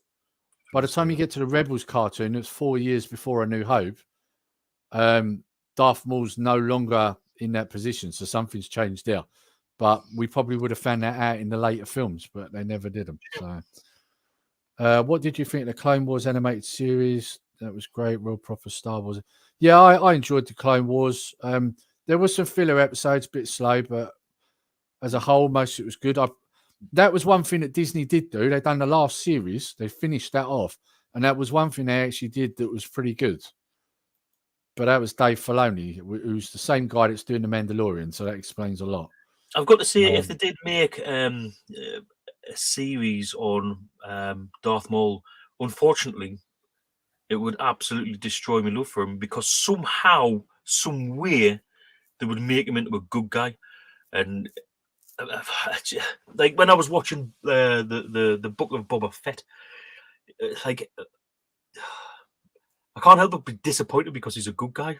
Like I wanted him like maybe because of what happened, even if he gets paid by someone to fight against, Yeah. like bad guys, but like he was brutal, like and or he double crossed people, and I don't know if it was like something like that, I would have enjoyed it better. But yet again, even though he was a bad guy, we're forced to accept that he's now a good guy, which I don't know. Spider robot. Darth Maul was initially a spider robot. He's right, but he does end up with 2 legs. What like only the lower half of him, yeah. But like I say, it sounds ridiculous, but it kind of makes sense when you watch the cartoons. But yeah, later on he ends up with just basically robot legs. They get better as time goes on. But yeah, because at one point his legs kind of look a bit like General Grievous's. He ends up with 2 legs that look a bit like that, which makes sense because General Grievous was a person originally. Is that Spider-Man? That's Spider-Man? No, General Grievous is out of Star Wars. He's the one with the Force lightsabers in the prequels. Yeah. So he ends up with some legs similar to his at one point, which makes sense. And then as it goes on, his legs start to look a bit more like Vader's, which of course would make sense because as time's going on, it's the cyborg stuff's getting better, isn't it? So yeah. But I didn't mind Solo. I didn't like the fact that they made Lando a pansexual. I mean, what was that all about? Now he has it off with What even is one of those? What's one of them? Like I don't know. Well, like I just said there, I get mixed with all this stuff these days. I don't know. like I just said there, like pansexual, he has it off with toasters. So they lead you to believe in that film that he's basically having it off with the robot that's with him. Not the frying pan or no. That's the main thing. Yeah. I don't want anyone just into me bacon rolls. Into me bacon. Basically, they'll have it away with anything. So, what's that? We need Samuel Jackson backstory series called. Well, do you know what? According to George Lucas, he actually said this. I'm sure this was before Disney bought it. He actually said that Mace Windu's not dead. So the character that Samuel Jackson played in the prequels, he said he's not dead. Because you don't see him die, do you? No, and as we know, Jedis can fall from a very great height and still survive. And get cut in half and fall from a very... Maybe he's got robot legs. Well, this is it. When you look at it, right, he gets his arm chopped off, right? Robot arm. That. Yeah. he gets electrocuted. Well, we've seen Luke get electrocuted. He survived. And Anakin get electrocuted. I've been electrocuted and I'm still here, so... And thrown from a great height. Well, we've seen many Jedis fall from a great height and still survive. So yeah. So according to George Lucas, he's still alive. So we never know. We might see him crop up somewhere. You never know. Mace Windu would not die from that. Yeah, I don't think he would, to be fair. What I think would be good was if they brought him back slightly jaded, like Darkseid, because if you go into the lore of Mace Windu, you actually find out that because there's different Jedi forms of fighting, and his form walks the line between the light side and the dark side. That's why his lightsaber's purple. Ah, right, okay. Right, because the good side... Here's a question, just quickly. Right. Lightsaber colours, what do they mean? Because I know Yoda's is green. Obviously, Darth Vader's is red. And what's Luke's? Is Luke's green? I forget what the difference is between blue and green. I think one of them's that they're more spiritual. The other side is that they're more... they got more sort of physical ability with the force. It's to do with the cosmic force and all that, if I remember right. That's the difference between the blue and the green, right? But the red, initially in the old canon, the red used to be that the Sith, instead of using kyber crystals that were mined, they created their own ones, which was so they weren't real. They were fabricated, which is why it was red. But Disney had to change all of that. So they made it that basically when they turn dark side, they pour all their dark side energy into the crystal, which makes the crystal bleed, and that's why it's red. Personally, I prefer the older explanation over Disney's, if I'm honest. Yeah. But yeah, so that's why the Siths are always red. So like I say, if you go back to Mace Windu, the reason his is purple and no one else's is because he walks the line between the light and the dark, so it's blue and red, so it's purple. And his abilities, if he has his powers, one of the powers he uses is where he reflects dark side energy back on the person that throws it at him, which is how he manages to get the upper hand on Palpatine when he's fighting him. So, Cyber Snake's in here, massive Star Wars fan. So, yeah, definitely my subject. Yeah, yeah, I could talk Star Wars all night, but I think we should probably move on. Pretty much have. Well, yeah, I think we should move on. Yeah, which is a shame because Jay's just got in here and all. I know. Don't worry, Jay. We will talk Star Wars again. We're going to do a special at some point, believe me. But yeah, let's move on. So, let me just find my little banner, and that is not another Hellboy remake. Yeah. So, did you look up anything on this, Paul? No, I've only seen the original one, like the one from, was it the late 90s, early 2000s, something like that? The one with Ron Perlman, yeah? Yeah, Perlman, that's the guy. To be fair, I didn't know that there'd already been another remake. I didn't even know. So I was really surprised to find out that it's not even the first remake, it's the second remake. It's a bit like Spider-Man. They just seem to remake it every like 3 years or something. So, but yeah, I didn't know anything about it. So, enlighten me. At this moment, I'm actually trying. Do you remember I had that shot of him earlier on? I'm trying to find the guy who's playing him, and obviously I went looking for how the Klingons now look, and I've lost it. Can you just go through your search history or through your history? I've got it. Right, I've got it. So let's go back to here, and let's just bring it up. So this is your new Hellboy. This is who's playing him. So basically, I'll tell you a bit about it. I think he's starting to shoot. I'm trying to find it. I'm trying to find all my notes. I've got loads of notes down here. So Millennium Media, which I believe is the same company that did the last remake, which had the guy that plays the sheriff out of Stranger Things playing him. He was all right. I think I preferred Ron Perlman. However, I did like in that remake that he didn't say "oh crap" every 5 seconds, because that got quite annoying in the originals. But yeah, I didn't think he did a bad job, but obviously nobody really liked that film. So yeah, the company Millennium Media, I imagine they probably have this clause where if they don't do any content, then they lose the franchise. And so obviously this is why they're pumping this film out. Well, that's exactly what happens with Hellraiser. That's why Dimensions were just keeping on pumping it out. They had to make a film every 2 or 3 years. Yeah.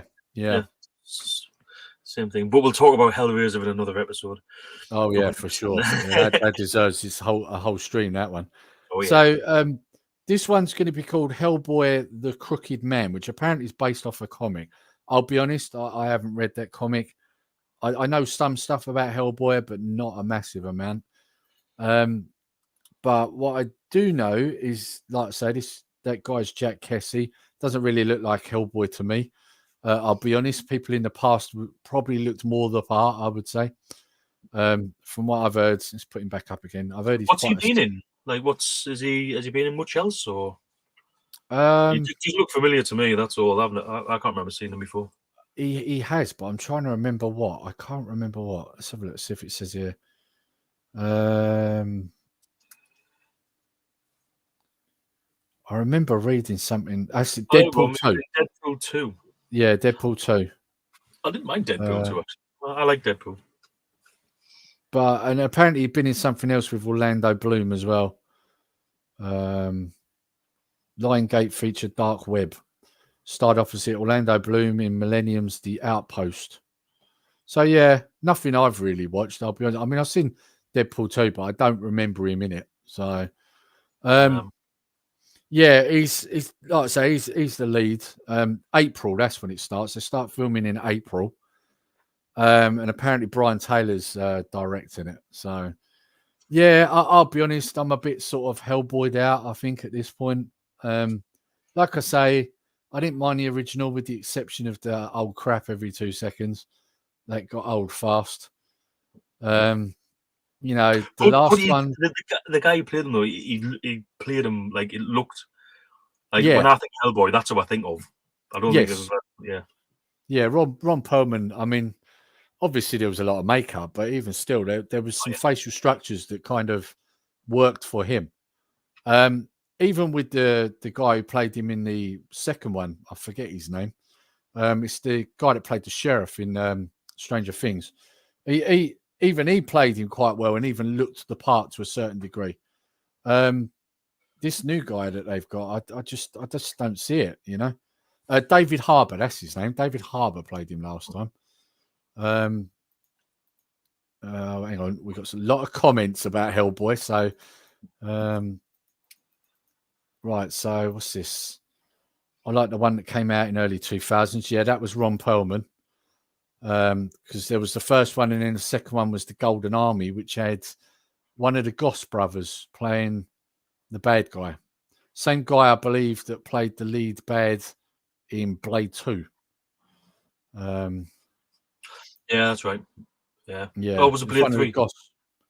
No, it was Blade 2. Blade 2, was it? Yeah, he played like the Reaper guy, didn't he? Didn't Golden have the Army out of Red Dwarf. Jules. What's he Danny called? John Jules. Yeah, wasn't he? He's in the Blade second 2? one. Yeah, he's in the second one. Yeah, he plays one of the Blood Pack, doesn't he? The Don't ninjas. last very long. Don't last very long, no.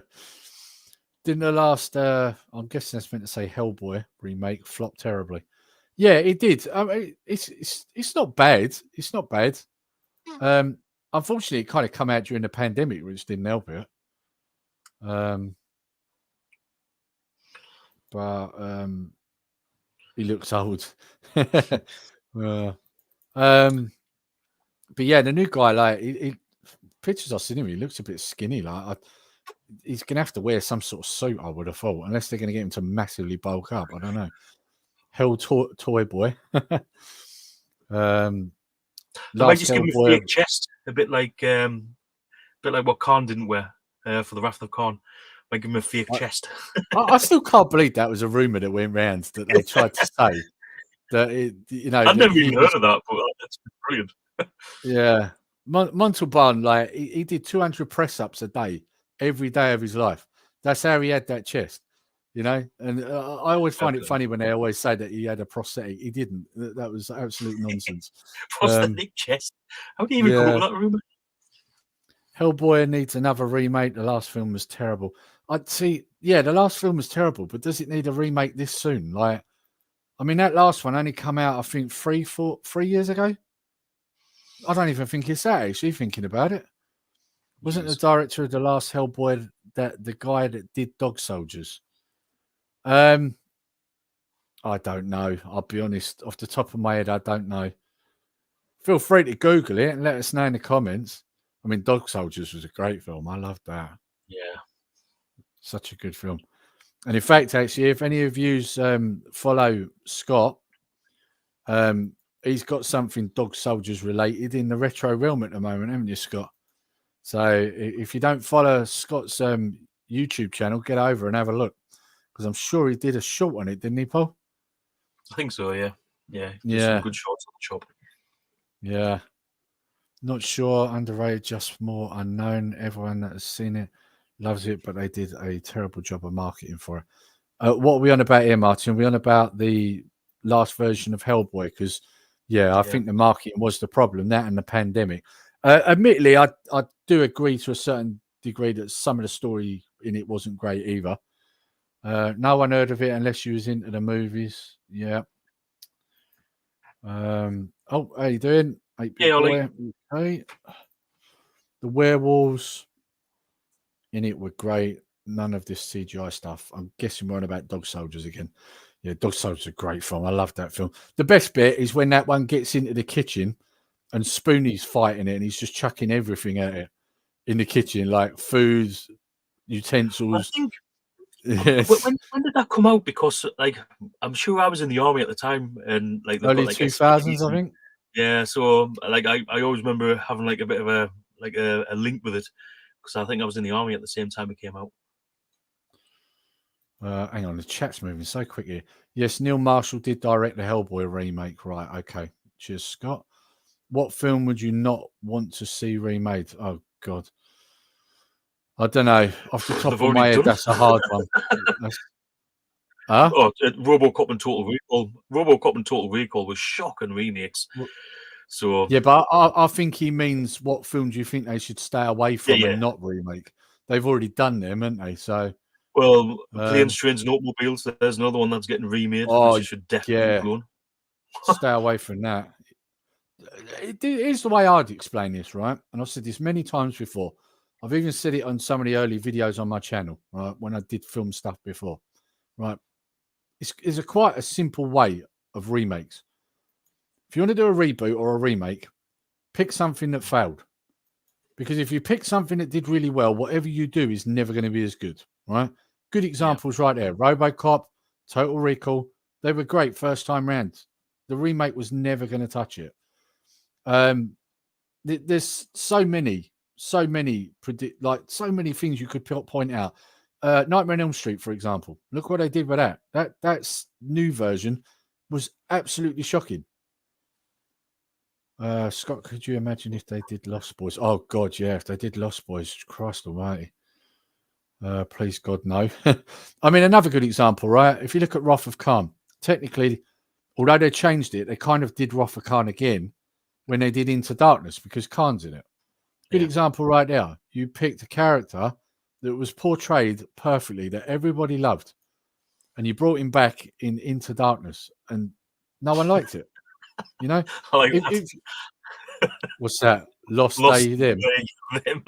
Oh, yeah, you got to get your pronouns right, mate, in this day and age. Christ. It's more important than the stories they're telling. Did you not know that? What's the best remake? Oh, God. Christ, now you're putting me on the spot here. What, you think the remake of The Thing was better? No, you're thinking of the sequel, which is a prequel, but the original it is a prequel, was like the original The Thing was I think it was 1950s film. So the 1982 The Thing is actually a remake. Was a remake, yeah, that's true. So, that. For me, it would be that. Yeah. Oh, yeah, I guess that would work. What's just said? Was he just put that? Is he? I'll just get into it. Oh yeah, look. Lost Girls or Lost Them. I did a short on this. What he's on about there is Peter Pan and Wendy, because they can't call it Peter Pan now. You've got to have the female recognition in the title. So it's now Peter Pan and Wendy. And that line, I did a short on it. Who are you? Lost Boys.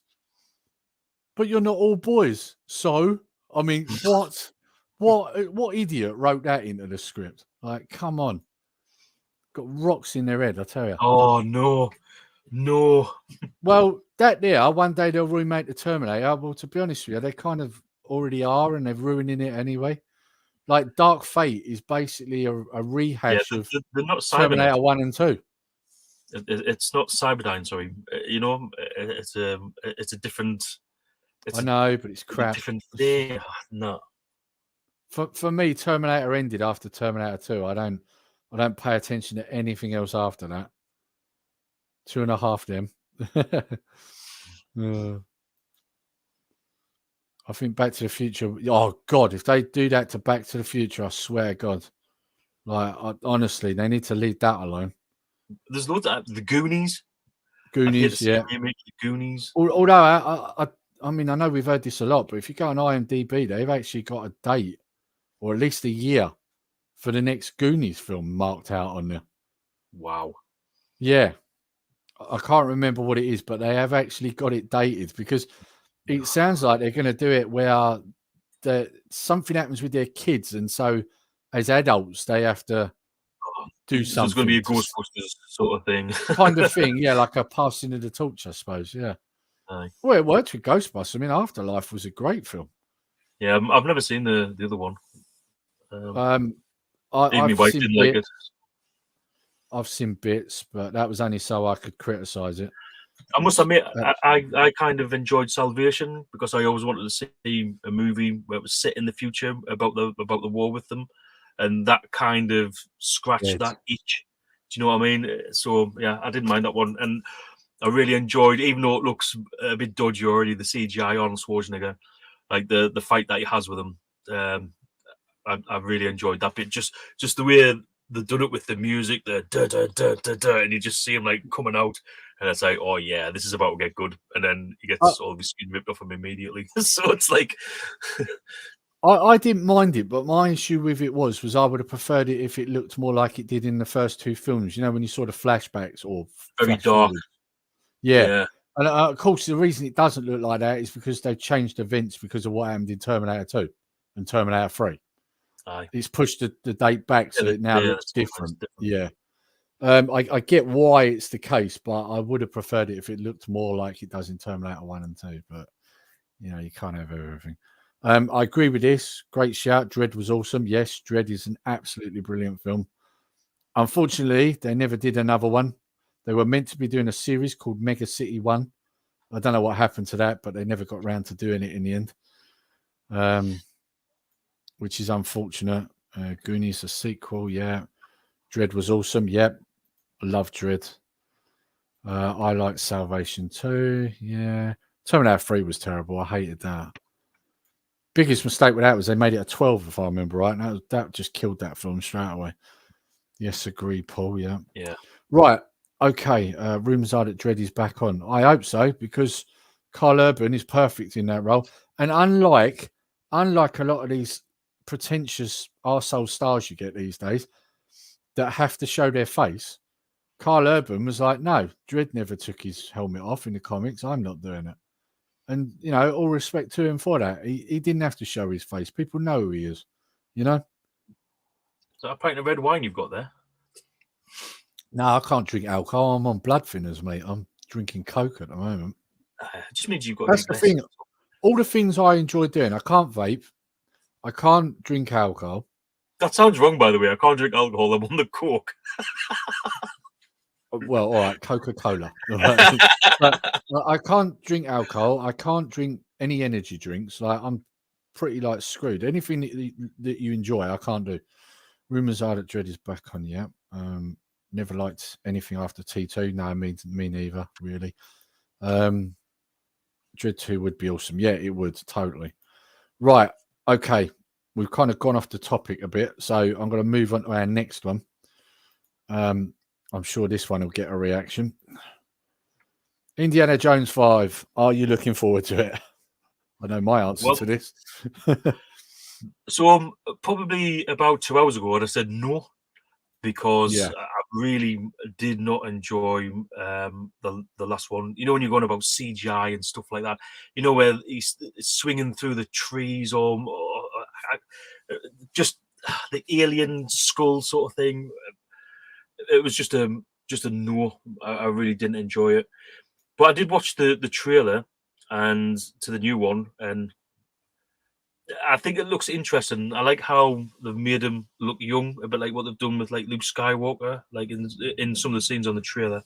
So I can only go by what I've seen on the trailer, and from not wanting to see it because of 4, it's probably, I'll probably give it a watch just because of what it looks like. But that's before you're about to completely destroy the myth that I've got in my head that it's going to be good. Well, I like what Scott's put here. Indiana Jones 5 and a Dial of Woke. Yeah. God, I love it. That's yeah, you know it's going to be, Scott. You know it's going to be. Right, okay. We don't know for sure this is definitely the case, but there's spoilers out there for what this is going to be about. I am going to discuss it. If you don't want it ruined, then you probably don't want to hear this bit.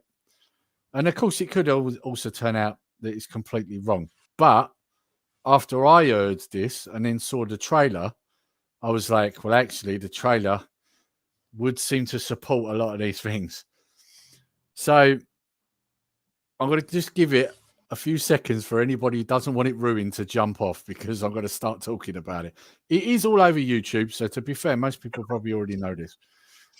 Evil Dead was a great remake, right? Yeah. Last Crusade was where the franchise stopped. Yeah, I'd agree with that. 4 was terrible. I actually even know the last one was awful. think that's that's me. Speaking of woke, has anyone seen what they've done to Scooby Doo recently? Oh, you're on about Velma? Yeah, terrible. No. Yeah, I'm not even getting on that at the moment. Agreed. Evil Dead remake was good. Looking forward to Evil Dead Rise. Right. Okay. Right. That's enough warning, I think. Right. Spoilers. So apparently, as we know, it's not called the Dial of Woke, as Scott put it, although it probably should be. It's called the Dial of Destiny. And apparently the Dial of Destiny basically is like a time device. And so Indiana Jones goes back in time. And the long and short of it is somehow he runs into a female character who, and I am kind of sketching around it all here. He gets in contact with a female character, and we'll remember her because she'll be relevant at some point. It's Disney, it's Lucasfilm, it's a woman, so I am joking at this point. But in a nutshell, Indiana Jones from the past has to sacrifice himself to save the woman, and as a result, he basically blinks out of existence. Anything that happens after that timeline, he's no longer involved. So he's kind of changed the future. As a result, the female character then becomes the new Indiana Jones, if you like. So all of the stuff that happened in the previous films would then be her instead of him. Well, it depends on when the timeline, what time it is, because I believe that the Indiana Jones goes back to, I'm trying to remember, I think it's just after World War II. It looks like, I mean, from the trailer that I watched, it makes it look, because the way I interpreted by just watching the trailer was that it was him like remembering back to stuff that he'd done, because it looked like it was set like during the Second World War, and I was like, oh, that'd be cool if he's remembering like what he'd done as his younger self, and you know, like that adds up to something that happens nowadays. But yeah, time travel and changing. Oh.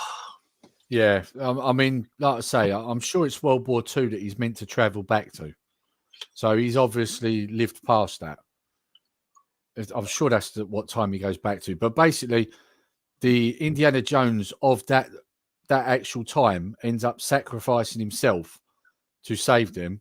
And so the Indiana Jones from the future or present day doesn't exist. He blinks out of existence. And of course, if they're going to continue on with Indiana Jones, that is a way I suppose they can do it.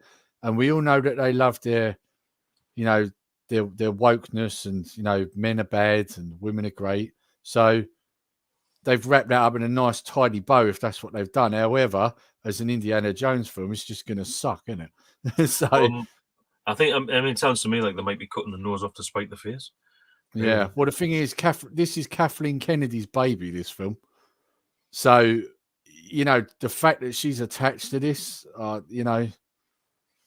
it's a worry. It could well be. It could turn out that this is true, because she's a feminist, and she's been involved with the sequel trilogy. Look what she did there, and apparently this is her swan song. This is basically her last hurrah before she retires. So if that's true, why wouldn't she do this? Yeah, let's wreck one last franchise before I disappear. Yes, exactly. She's killed enough already, isn't she? My work here is Speaking of woke, has anyone seen what they've done to Scooby? Oh yeah, well, I saw that earlier, didn't I? Yeah, that was Velma, I believe he's talking about now. They killed Bond, so I'm sure they'll kill Indy. Yeah, well, this is it. If you notice, like it's a white male strong lead. It annoys me that James Bond toxic. Like we're all bad guys. Like if you notice, right, even when you watch films now, all bad guys now, they're all white men. Have you noticed that? All bad guys in things now. Nah, but then I don't know. I think most of the time, like the films I watch, a lot of the bad guys were normally like Russian or something like that, so they tended to be white anyway, or like James Bonds and stuff. So well, I've obviously really upset Martin. He's actually sworn. Martin's sworn in his business. 2 hours of his life. He can play Commodore 64 instead. I mean, like I say, it could turn out it's complete baloney. But I mean, when I've heard a few like YouTubers saying about it, and I've also seen it in newspaper reports as well. And when you watch the trailer, it does seem to support that. So it's a worry. But at the end of the day, would it really matter? Not really. I kind of ignored the last one. That was bad. So all you got to do is just really ignore it. I suppose. To me, there's only 3 films. I managed to do that with the last one, so I'm sure I can do it again. Yeah, of course. Yeah, exactly. Right. I'm very conscious of what the time is, and I know there's at least one subject that I know you're going to be itching to get your teeth into. Paul, no, we're going to have to be fast, though. We're going to have to be fast, though. Yeah. Right. Okay. It's it's your favourite franchise. We've got to talk about it, Paul. Go with it, mate. You've been looking at this. So I mean, they don't particularly know much about it, other than it's going to be a very young cast. I've seen the 5 people. Every box has been ticked. That's all I'm going to say. Yeah. And yeah, it's called Romulus. Now they were saying it's gone in a different direction from Covenant or all that is going to be. Hang on, I'm losing. Paul, what was that? Because you broke up then.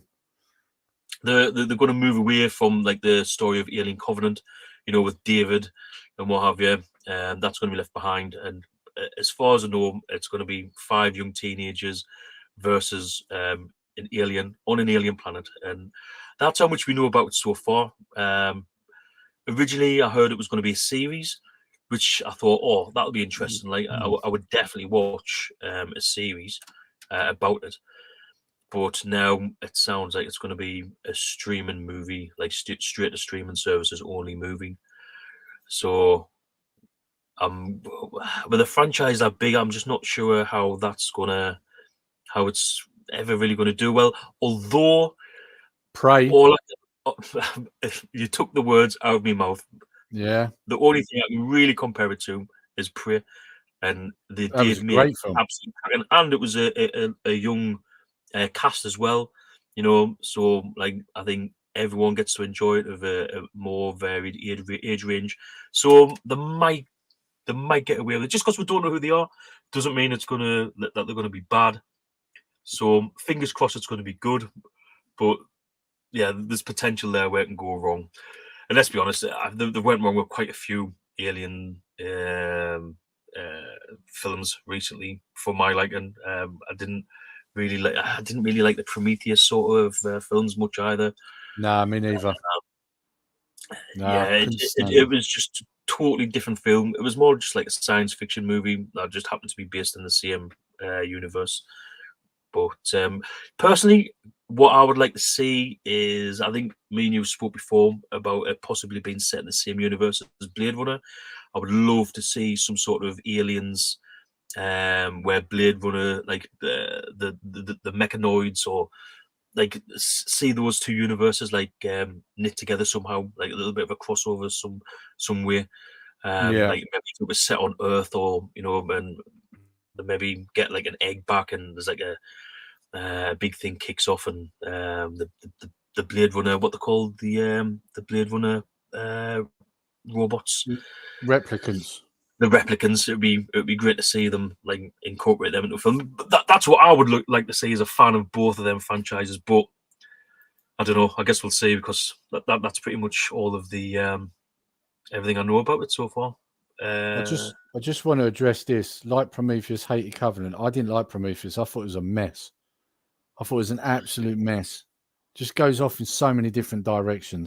I liked the idea that was based on, but I just didn't think they executed the film very well. And can I just add, the guy with the surveyor like droid things, he's not very good at his job, is he? He gets lost. Yeah. Have you noticed that? They get lost. Yeah, with the balls with the lasers, yeah. Yeah. I mean, he's meant to be a surveyor. He gets lost. Like, he's not very good at his job. Like, I don't know. Stupid film. But yeah, so what have you heard about Alien Romulus? Well, so what I heard was it's in the same universe as Ripley and all that. So I don't know if it's during Prometheus and Covenant or whether it's the same time space as Ripley. I don't know, but that was the way it was explained. Something I saw, it said it was set not in the future but the near future, so a bit more closer to us. But where that is, because like Aliens will be set in like 200 years time. You know, it's not that far away, really. You know. Well, I've got the synopsis here because I made sure I've got a screen grab of it. While the premise for the yet-to-be-titled movie has been kept under wraps, the studio did reveal that the film will follow a group of young people in a distant world who find themselves in a confrontation with the most terrifying life form in the universe. That was the synopsis for it. So, wow, it's maybe mother-in-law's out there. I'm only joking. Good job she don't watch this, isn't it? So I do know that shooting starts on the 9th of March, so tomorrow. That's what they're saying. Yeah. But that's basically all I know. I know there was a leak recently that there's possibly Wayland Yutani ship and a artificial life form is used to gain access to it, and that's how these events might unfold. That could be David, couldn't it? Could be his little in. Yeah, that was a leak that was going around on the internet. So, yeah, interesting. So the thing for me, what I find the most interesting is the fact that I don't know if that's the actual name of it or whether it's like a code for it, the fact they called it Romulus. But if you actually look at the legend of Romulus, which is a Roman legend, it's all about overcoming adversity, basically. So I'll just give you a little quick rundown of it. So the legend of Romulus and Remus gave Romans a divine ancestry, since the twins were said to be the offspring of the god Mars and the Vestal Virgin Rhea Silvia. The story also presented a lesson in overcoming adversity. The twins were left in the Tiber River to drown, but they miraculously survived. Wasn't Remus, wasn't that already used somewhere in the Aliens universe? Remus, I'm sure I know it was used in Star Trek. Mm. So I know that was the name of a planet in Star Trek, but yeah, I mean, what I take from that is that maybe that's why it's called Romulus. Maybe as a code, because you said it's kids fighting an alien, right? And that old legend is about them overcoming adversity. Yeah. So maybe there's some truth to all this. That is exactly what this is about. It sounds like it, don't it? So yeah. Well, I'll give it a chance. I'll probably watch it, whether it's good or bad anyway. So it's one of them. I'm going to end up watching.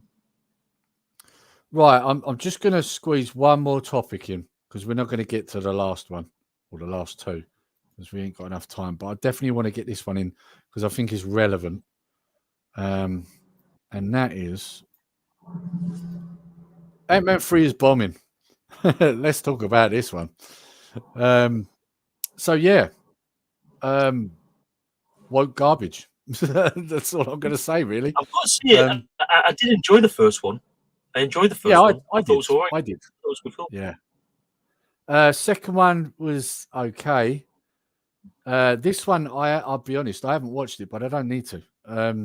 I've seen bits of it, and it looks terrible. I've seen some scathing reviews. Like it looks to me like he's become a guest in his own movie.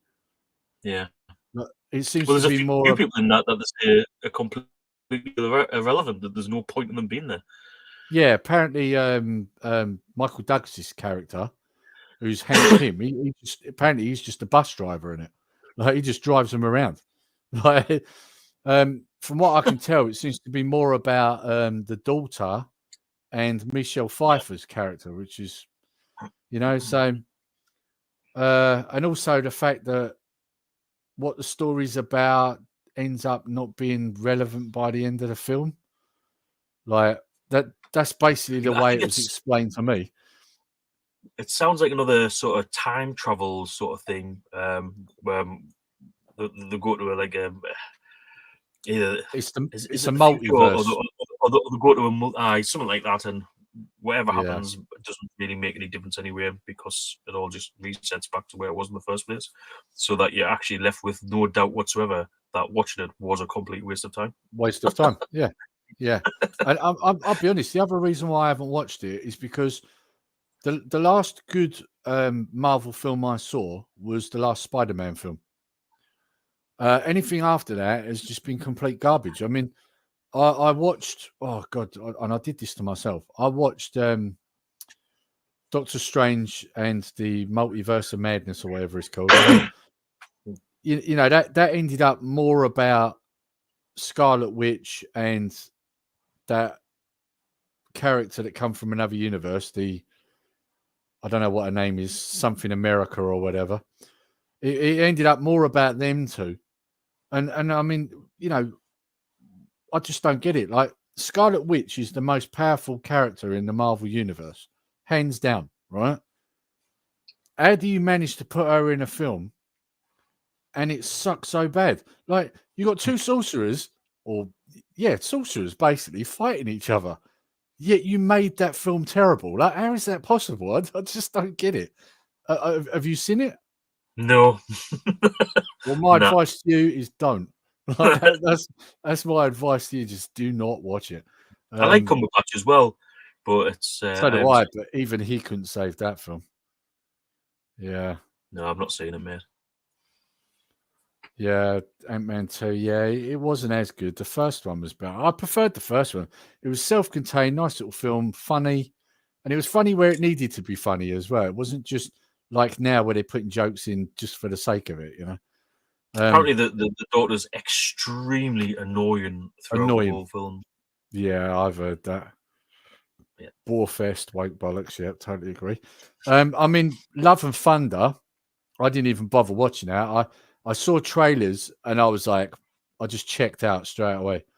Like the part where you see him like standing there playing guitar, and then that part where he gets zapped by Zeus and all his clothes come off. I was like, what is this? Like, this is meant to be for, right? What is going on here?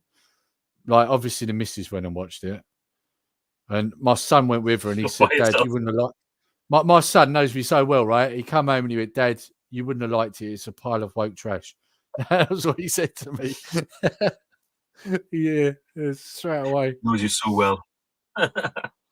What's that? I would have loved him to have really built Scarlet Witch into the next big bad. Yeah, they should have done. Like, she is the most powerful character in the MCU, hands down.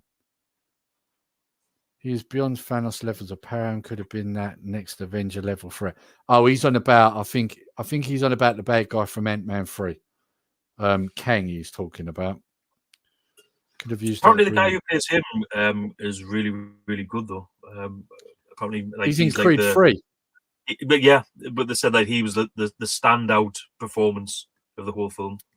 Well, it's funny actually you mention that because I'll give you some figures here. So it's basically globally, Ant-Man 3 has made 419.5 million, right? What is that? Yeah, that's how much it's made so far, right? Now, that is a bomb, right? Now, people are going to go, but it wouldn't have cost that much. No, it wouldn't. And in fact, I'll tell you how much it cost, 200 million. Wow. So it's breaking even at the moment, if it's lucky, because what you got to remember is the marketing and all that lot. They've got to make over double what it cost them to make any money. So if you look at the fact that it cost them 200 million, that means they're barely breaking even at this point, right? Well, I mean, one silver lining has got to be they probably won't make another one. Well, let's hope not. So basically, this will prove it even more. So Creed 3, apparently, at the moment, is on 105.8 million worldwide. And it's only been out since the 6th of March. So just put that into perspective there. Look how long Ant-Man 3's been out and look how long Creed's been out. And again, like you're saying, same actor. Like, so, yeah, it says it all really, doesn't it? Certainly does. Hang on, I've got so many comments here. I'm trying to keep up with them. Real missed opportunity.